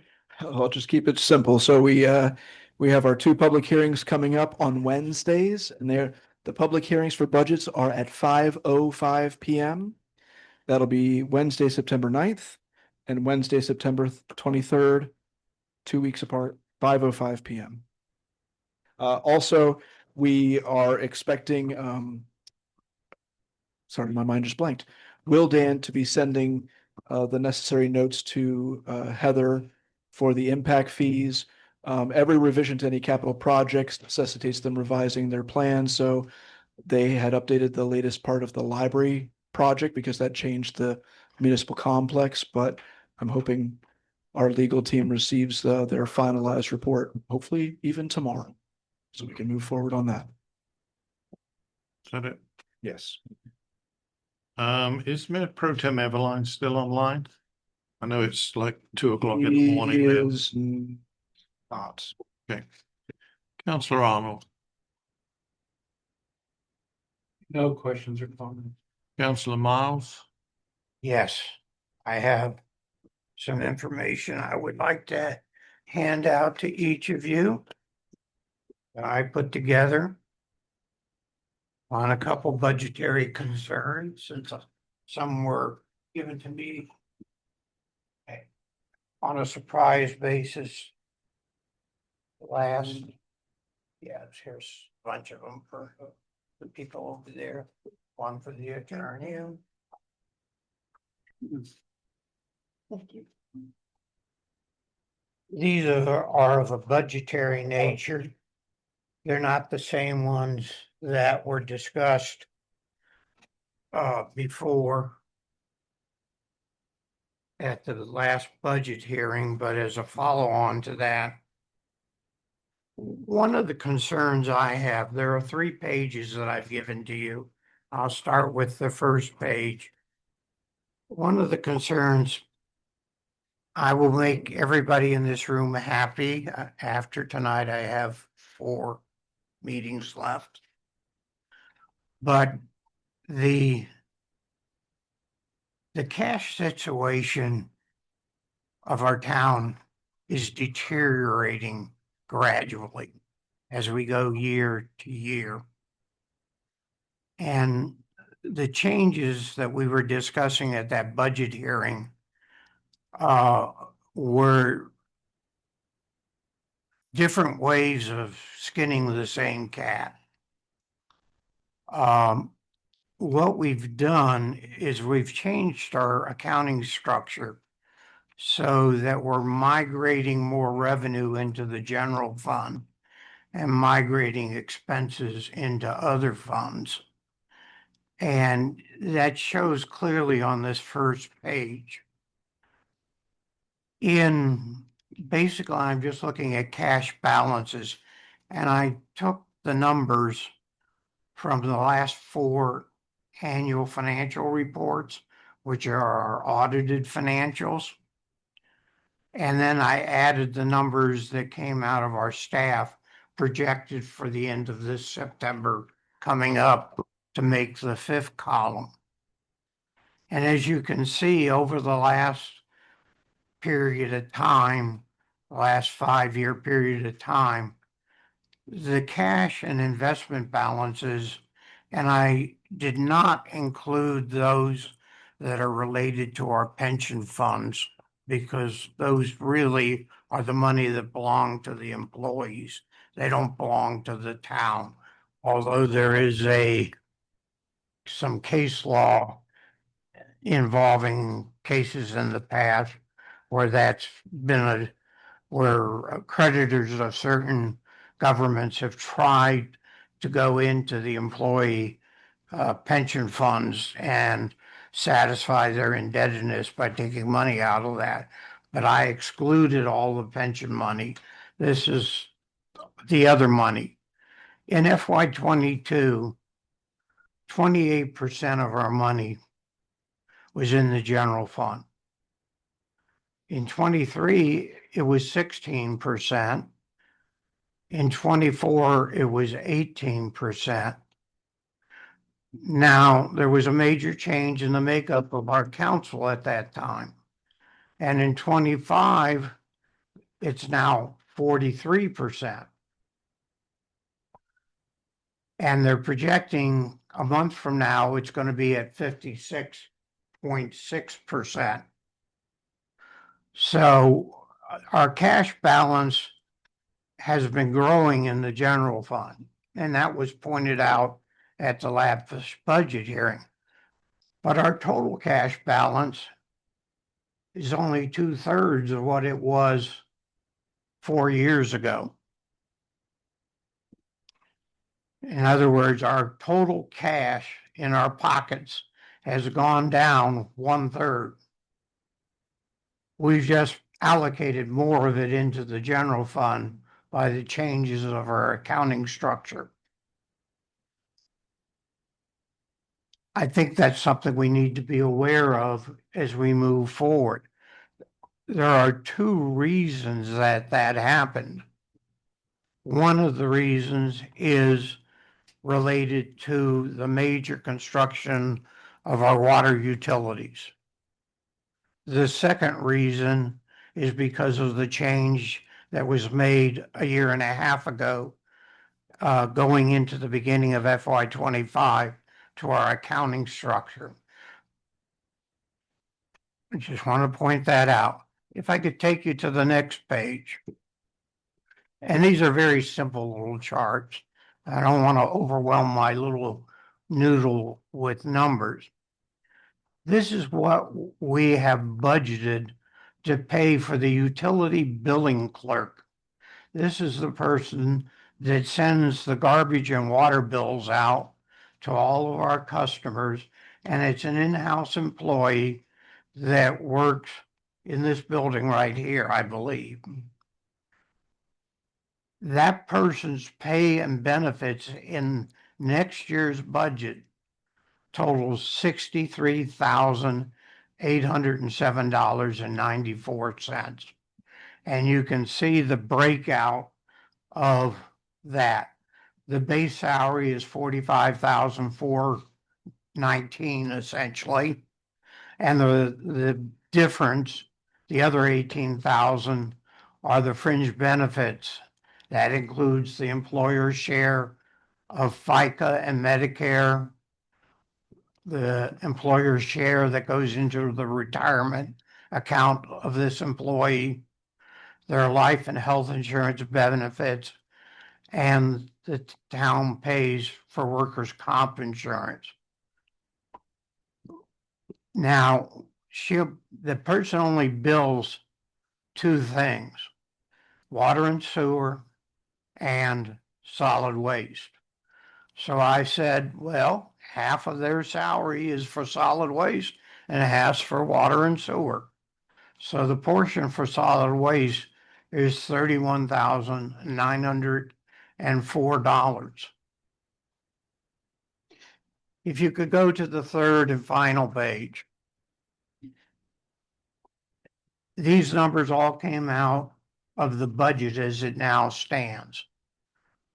Our estimated revenue in the general fund is $392,960. These are the amounts that our utility billing clerk is estimated to bill out to the people that live in the town of Howey for solid waste collection. We have estimated in the same budget $383,000, which is a little under $10,000 less to pay the contractor. So there's a $10,000 buffer. However, we're paying almost $32,000 for pay and benefits. So this is creating a deficit to the town in the upcoming year of about $22,000. Now, you guys have hee-hawed at me over the last couple of years about road construction and about various other capital improvements we've done. And you yuck about it when I talk about the need to update the infrastructure in this town. I think we need to consider these things, these type of things, and look at it in a more holistic fashion in the future, or we're gonna hang up a bankruptcy sign. Do you have a bankruptcy attorney on your staff? Many. Okay. In about, at the rate we're going, 2 or 3 more years, Yep. we have an out though. The out is that we've approved 6 subdivisions that are gonna bring some additional revenue in, and will fix things. And so But how commercial. we've accomplished it in the last 2 years, we started a road construction program in fiscal year 21-22. None of the people in this room were on the town council. Oh, she's gone, at that time. And Maryland Avenue was the first road that we reconstructed in fiscal year 21-22. In 22-23, which was my first year and Renee's first year on the council, we reconstructed North Dixie. And we have a very nice road there now. And they better not tear it up when they put that 12-inch pipeline in. Okay. The following year, FY24, we put money in the budget. It took us until the end of FY25 to complete it, but there were some extenuating factors.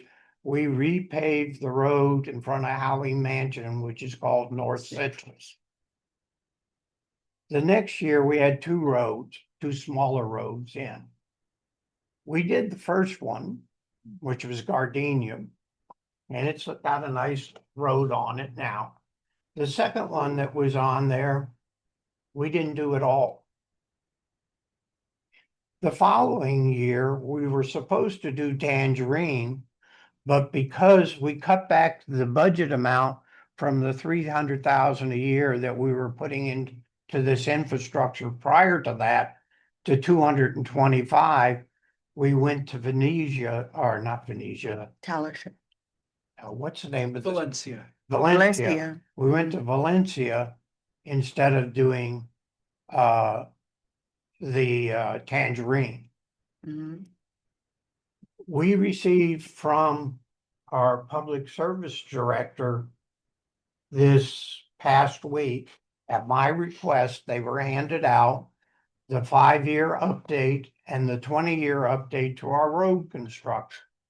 And it shows exactly the results of what we've done in the last 2 years in that particular area. If you were to get the same charts out from 2 years ago, we were going to be ready in FY43 to start working on the roads in Venetia. And we would have the roads in the original part of the town done by then. It's now going to be FY45 or 46 before we get to Venetia, because we've added 2 years to our schedule. So the reason we got more money in the general fund is twofold. Number one, we're only generating a $10,000 difference in this upcoming year's budget. But 3 years ago, before we made the structural changes, we were generating between 40 and 50,000, which was enough to cover that billing clerk's time. Plus, we have to spend some other people's time to manage the contract with a company that's not been doing the best job. I think we all agree. And we were in a situation, so we were generating extra money. We've taken that out now. We also took about 450,000 that we would have spent out of the special revenue funds that we would have spent on the road construction. Now, and we were looking at 2 years ago, adding the water pipe reconstruction onto that. The water pipes that were put in the 1930s and 1940s. They're like approaching 100 years old. We were gonna start working on that. We haven't spent any money on that except for a very small amount on North Citrus around the curve there. That generated about another, those two things generated about another 150,000. That's why we've got $600,000 more money in the general fund. From that, we turn around and say, let's cut the millage. The bottom line, the town manager handed this out. Now, I'm not going to get into a battle about whether we should spend more money on employees. Some people think we don't spend enough. Some people think we spend too much. I don't have that It paper worked. you have, David. She even is. One, this is, that's the same as this one. This is Oh, the the millage millage. rate. Oh, just a historic list of the millage. Have it.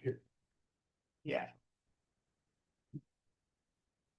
It's the This is a millage since list of the 1998. millage rates that Sean gave me for this town. Going back to 1998. The millage rate in 1998 for the town of Howey was 5.44 mills. And it was stayed at 5.44 through fiscal year 2007. 10 years. 10 years. And then it started going up in 2008. Remember what happened in 2008? Mm-hmm. Most of us remember they call it the Great Recession. Mm-hmm. I call it the Second Great Depression. I lost two. And after that, our millage rate went up and it peaked in 2013 at 9.61 mils. By state statute, we can't go over 10 mils. That's our limit. But we went to 9.61 and we were number one in the county. We had the highest millage rate of any town. We no longer have that honor. We're not anywhere close to the lowest millage rate, but we're similar. Now, I moved into Howey in 2016. The millage rate was on its way back down starting then, but it hadn't come down much. It was 9.28 mils. In 2018, that's when our previous mayor was first elected to our council. The millage rate was 9.28 mils that year too. It was 8.92 mils the following year. And then in 2020, it dropped to 7.5 mils. It's a pretty substantial decrease that happened there. And it stayed there for 5 years in a row. While I was on this council, I tried to get 1/10 of a mil off every year. They'll recognize that. I got voted down. I said, we got to start somewhere. I want to give our current mayor credit because he took the bull by the horn last year and lowered it by 0.51 mils to 6.99 mils. We had two discussions here during the budget hearings. At the first one, 3 of the 5 of us, or 4 of the 5 of us, liked 6.74 mils, which was another 1/4 mil coming down. At the very last budget meeting on the 11th of August, we were kind of surprised and it was brought up that we had saved all this money and done all these things. No, what we did is reallocated things around and we didn't do some things, but we did a few other things. And we put more of our cash balance in the general fund. We could have put our cash balance in many different funds. There's always multiple ways of skinning cats in the financial management of a government. we agreed at 6.74 mils. Then we get ambushed and one person changed their vote and they went to 6.5. 6.75. I think we should be at 6.74, which is what we originally did. It's still a quarter mil less than we did. We're getting closer to where we were back 15 years ago. But we're going to be confronted with a big problem potentially in the next 2 years. Depends upon how the vote on Amendment 3 works out. Mm-hmm. I am concerned, among other things, in that particular constitutional amendment is a limit on the amount that millage can be raised again. We can do what we want to do, but let's not cut our throats. Let's be a little bit more careful as we lower our millage rate down to make sure we're probably about 2 years away from not having the severe money problems that we had when Renee and I came on this council. I think it's a little early to take as big of a cut as was suggested, and I would like us to consider going back to the 6.74 mils.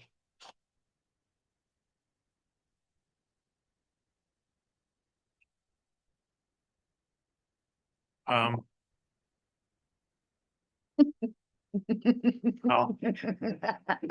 I'm sorry. I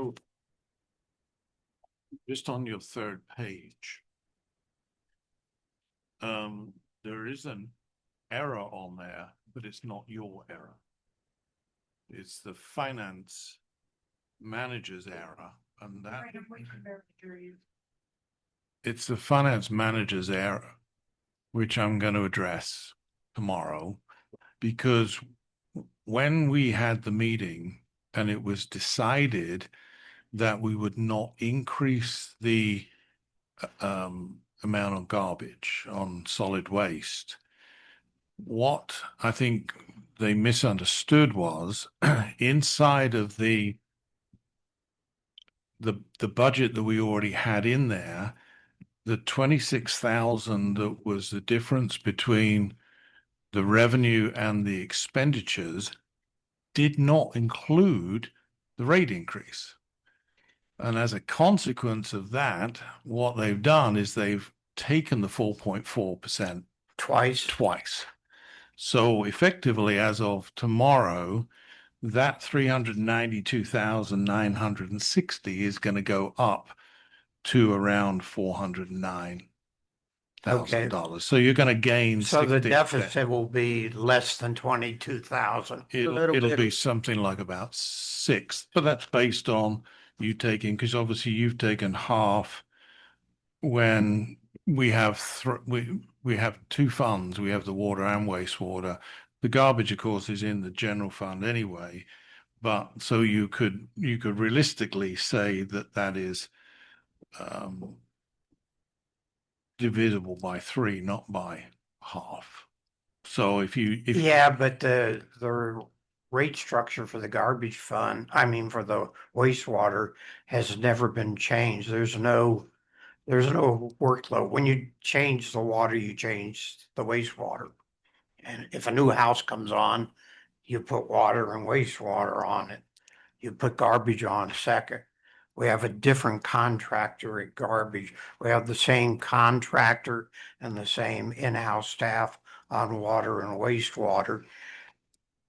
The point is, and I left it off here because I've made this as Dick and Jane, you probably understand that language, as I could possibly make this, but I didn't put in the contract management expense that we have in addition to just the billing clerk, the person that does the day-to-day work, but there's other day-to-day work beyond this. What I'm saying, and we have the same problem in the water side. I pointed that out 2 years ago to the town manager, that we were as high as we think our water rates are here in Howie, which they're not that high compared to, I came from Mount Dora. Go to Groveland. You wanna talk about high rates, but we were losing money the year before last on water. As much as we think our water and wastewater rates were high, we were spending more money than we were taking in. And that all goes back to the very first page and my concern, this is a business. I hate to say it, it's probably the biggest business in the town of Howie. The only one that competes with it dollar wise would be the juice plant. But this is a pretty good sized business here. We're talking millions of dollars that we run this place. We gotta run it like it's a business to make sure, I'm not saying we need to take a huge profit. I'm saying we need to make sure that our revenues are at least equal to our expenditures and preferably a little bit above. Give us that little buffer for a rainy day. Who knows when 2008 is gonna come around again? So anyhow, the whole purpose of this long ass discussion for me was to say, I think we had a very lengthy discussion that ended up in us coming with 6.74 mils. And then we had almost no discussion, and we went through and we dropped it another quarter of a point. I think we should be pretty proud of ourselves, and I congratulate the mayor as part of it because he's had a lot to do with it. That we would have lowered our millage rate after Mayor Martha lowered it by 1.78 mils. That in 2 more years, we've lowered it by another 1.1. It would be 3/4 of a mil. The way he's got it now, and I understand what he wants to do is lower it a full mil in 2 years. And I'm suggesting slow down. Let's slow down a little bit. When the revenue really starts coming in heavy from these 6 subdivisions, And then is the time to start addressing this issue. I think we're a year ahead of where we should be. Okay, let me just cover a couple of things. I'm not disagreeing with your argument at all. But the reason that I did what I did to try and see if we had an appetite for that additional 1/4 mil was because you had asked, quite rightly, because there was no transfer out of the water or wastewater fund, as there had been in previous years, to go into the general fund. So as a consequence, you had asked for that to be reinstated. If you take the budget for last year, the charge out for the water fund was 157,000 and change. The wastewater fund was 49,462. That was in the prior year.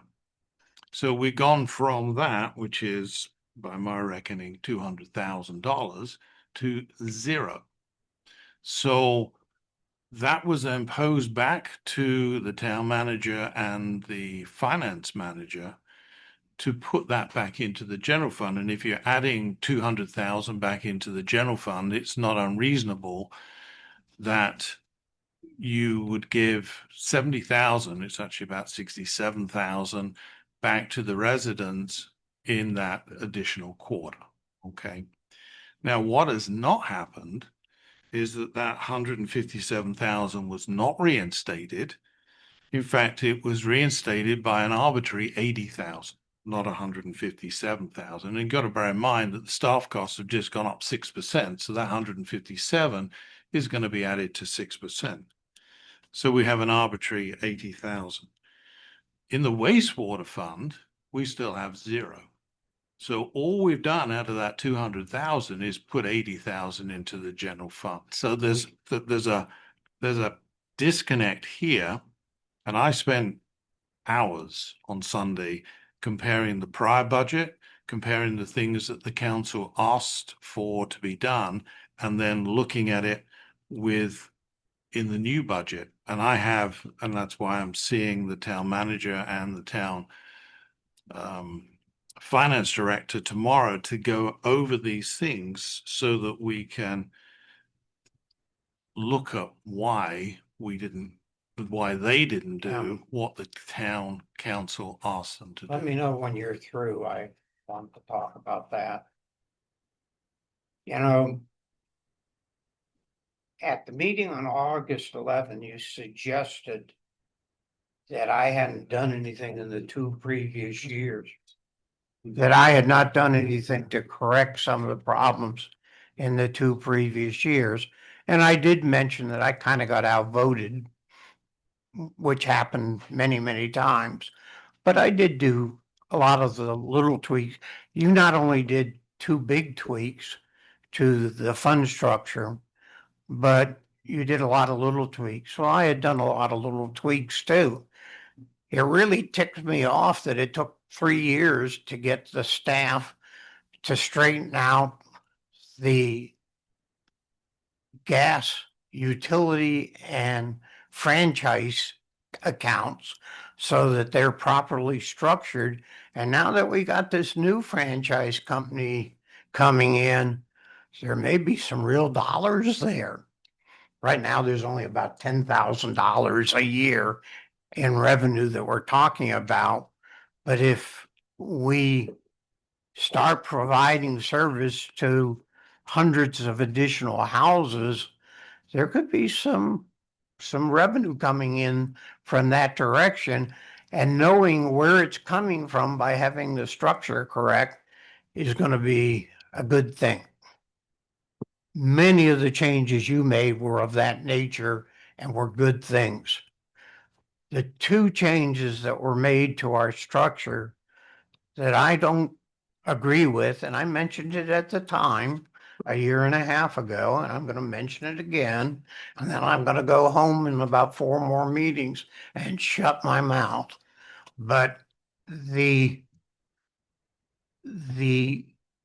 function that were changed was I don't agree with moving the garbage solid waste function out of a utility fund and putting it in the general fund.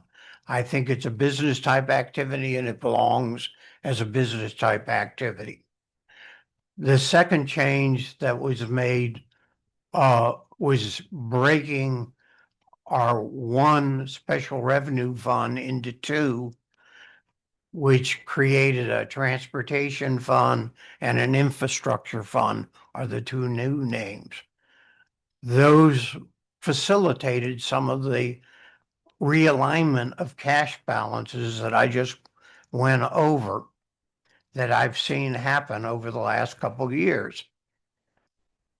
There always are multiple ways of skinning cats, and we're not always going to agree with each other. There's a bunch of people out there that think I'm a blooming, nasty, no good for nothing person because they're going to have to change the sewer from septic.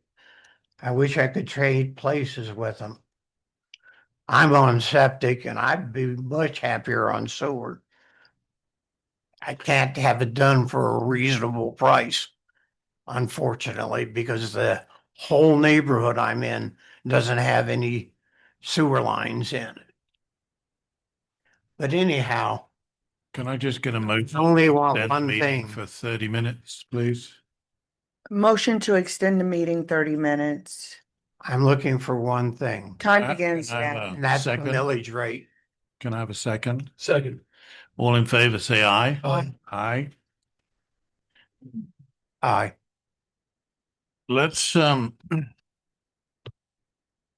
I accept your comments, which we'll just have to agree to disagree on, Yes, I understand. which is fine. The other thing is that you had asked for the fund balances, the beginning balance, the carry forward figure to an ending balance. Am I correct? Yes, Have you looked at those figures? yes. That's where I got the 26 column numbers from. Because and again, it's something I'm going to bring up tomorrow. But the general fund balance, ending balance figure is off by a mile. And the reason for that is simply because it is showing that the expenditures to be incurred is 756,000 and change, and the revenue to be received is only 20,000. Well, I can tell you that figure is incorrect. I know where he got it from because I've already calculated the way that he calculated it. It's just misleading on the basis that even if you just took the electricity tax and the electricity franchise fee, that's 20,000 just for 1 month. I don't know which month he looked at with this, but we're gonna rectify that situation tomorrow. As far as the millage rate is concerned, I don't think there's anything that we can do at this meeting with regards to that, partly because we don't have a full council. And Yeah, I just found that out this morning. Well, We weren't going to have. I found that out as well. And bearing in mind, of course, that it was a straw poll that we took. There were two straw polls. Yes, that's right. And one person changed their vote. Tim and I were on the same page from the get-go. And then I think it was. It was me. No, I think. Yes, 6.75. It was him. Yeah, you stuck at 6.75. He brought it down to 6.5 and David was at 6.74. So, but anyway, we changed it. We had a 3-2 vote, which benefits the residents. And I believe that the funding was adequate to be able to do that. The other thing is that if you just look at two things, one is the amount of increase of ad valorem taxes that were received this year over last year is $271,000. In addition to that, you have got $573,000, which is going to come in new money in terms of developer fees. So if you join the two together, you've got $800,000 of new money with no carry forward figure in the budget for all of that. And all I'm doing out of that is giving 140,000, roughly 135 to 140,000 back to the residents in the form of a $500,000 millage rate drop. And that was the reason why I was anxious to be able to do that. And all five of us want to lower the millage rate. What we're arguing over is by how much, basically. Yep. Nobody said, let's raise the millage rate or leave it the same. We all said, let's lower it. And we arrived at a point at 6.74 after about an hour of discussion, as I recall. And then wham bang, the next meeting, after a 2-minute discussion,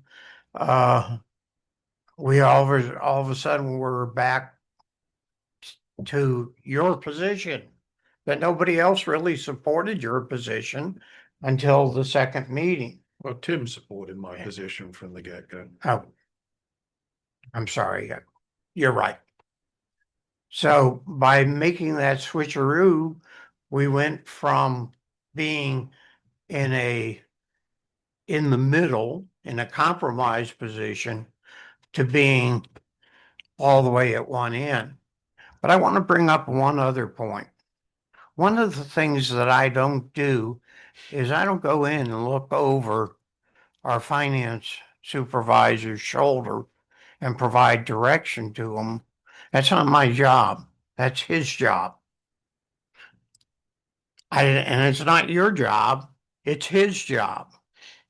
And I really would like to see that we develop Oscar, who's the name of the person we're talking about, into a good finance director in the future.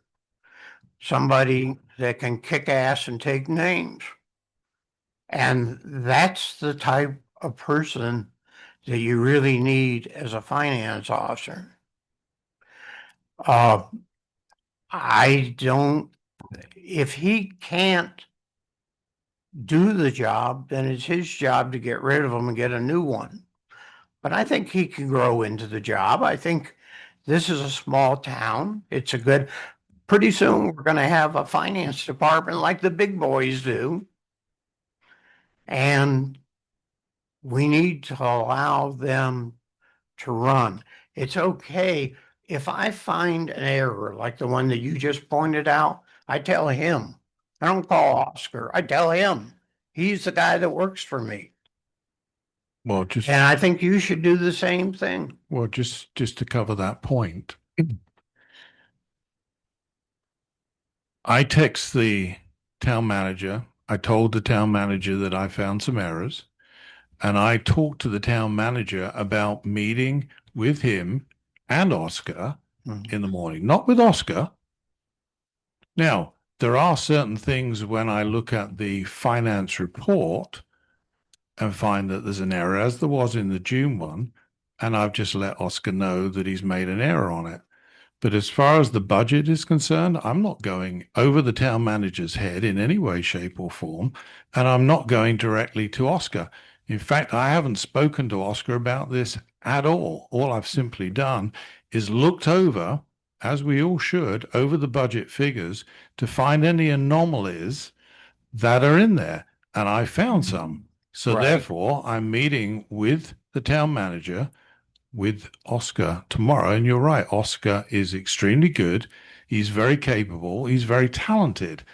But in terms of his experience inside of with municipal finance, it's very shallow.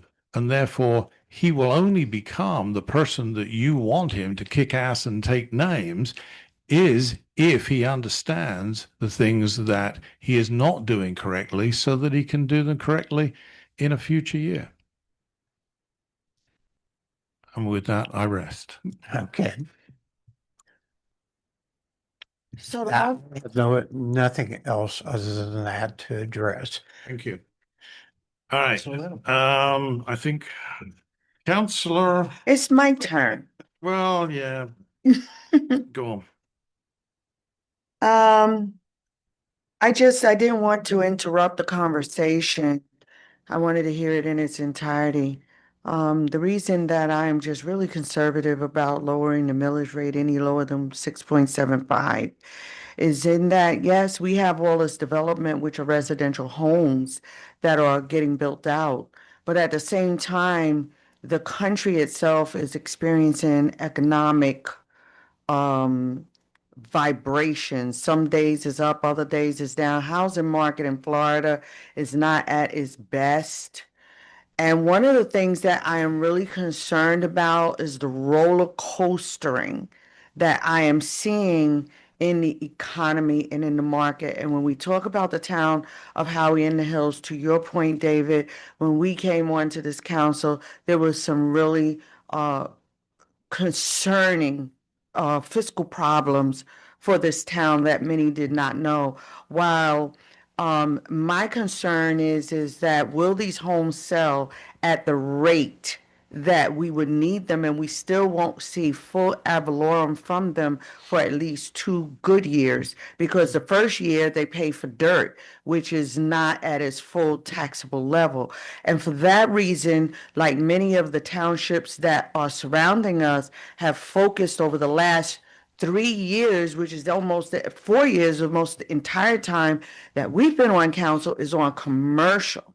Because commercial is going to at least bring revenue into their town at a very good clip. When ad valorem go this way because of economic, people aren't able to purchase homes the way they used to, and the interest rates are high. But beside all of that, I just wanted to share in being fiscally responsible for the town of Howey. I know that there are individuals that have issued their complaints and concerns, saying, as I quote, Howie growing too fast, but it isn't something that we signed up for. This is something that we inherited and had to make the hard decisions on how to keep the town solvent and not with a bankruptcy sign on it. And the next 2 years is going to be tumultuous years for getting the town through financially, having to really be careful. One of the things I never want us or even a future council to have to think about in the next 2 to 3 years is either laying off or having to shutter certain things. And those are the things that I am concerned about, only because Howie is so small and haven't done a lot of work in making sure that there was sufficient, robust revenue coming in through commercial and through development. But with that, I just wanted to add to that conversation why I am just staunch on that millage rate just being where it's at, just so that we can have that caution. So with that being said, my only comment is that I have is I wanted to thank everyone who came out for the Meet the Candidate on last Sunday. It was really good. I got a lot of good feedback, a lot of individuals that had some great questions, and they are asking a lot about what we have done in the 4 years and trying to understand some of the things that are going on up here in council. And so I thank all of those individuals or anybody that is in here under the sound of my voice. Thank you for coming out. There will be other opportunities to speak to council. And someone wrote 20 questions that were absolutely amazing. And I think they are great. I'm going to leave that author unnamed, but they are all questions that we can really answer and help people to know what the truth is, because some assumptions will travel more than halfway around the world before truth gets out of the bed. So what I wanted to say to everyone is that before repeating something, or we may disagree about many things, but we still share the same streets, the same families, the community. And before we repeat something, please let us pause and ask, is it true? And is it factual? And is it verified? Because there are some things that were said to me that are not verified information. They were opinions, and we all have them. But I ask you to please ask the question, any of us or anyone in the council or even our staff, in sharing or helping, if before we repeat it, is it helping, or is it creating a division, or is it harming our neighbors? We don't have to agree on everything, to treat one another with dignity. Let us be a town that refuses to let misinformation divide us and instead choose truth, grace, and unity. Because the bottom line is that 34737 encompasses the north and the south side of town, and every development and every business that will come here. And if there was ever, I like to say, a missile that was coming for 34737, it would be every last one of us, including some of our property that got taken, that's supposed to belong to us, up to the turnpike.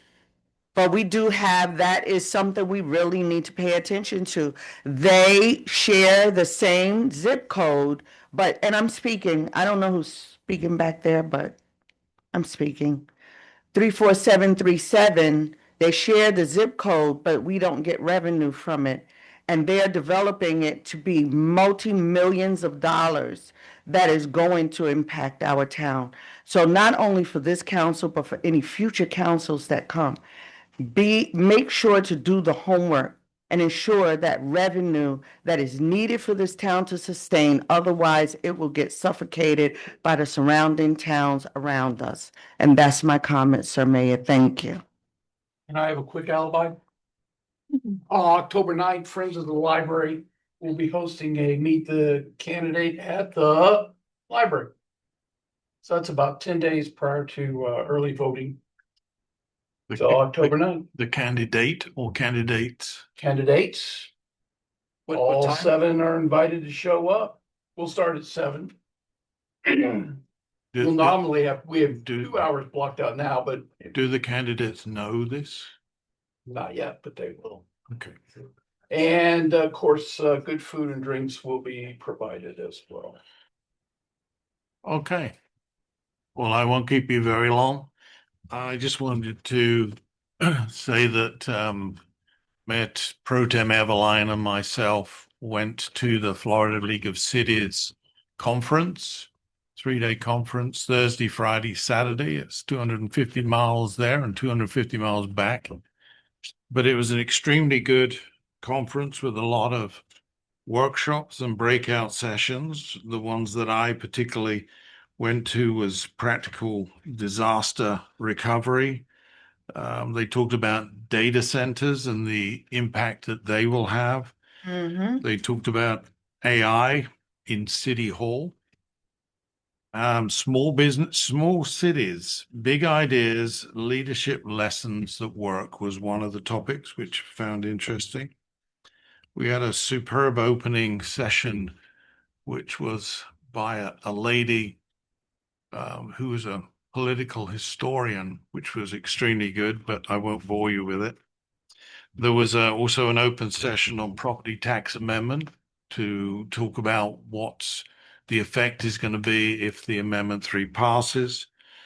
One to David's point, the different roles, the partnership between the council and the city manager. We had 2 city managers and 2 mayors that were talking about that. So that was an interesting conversation.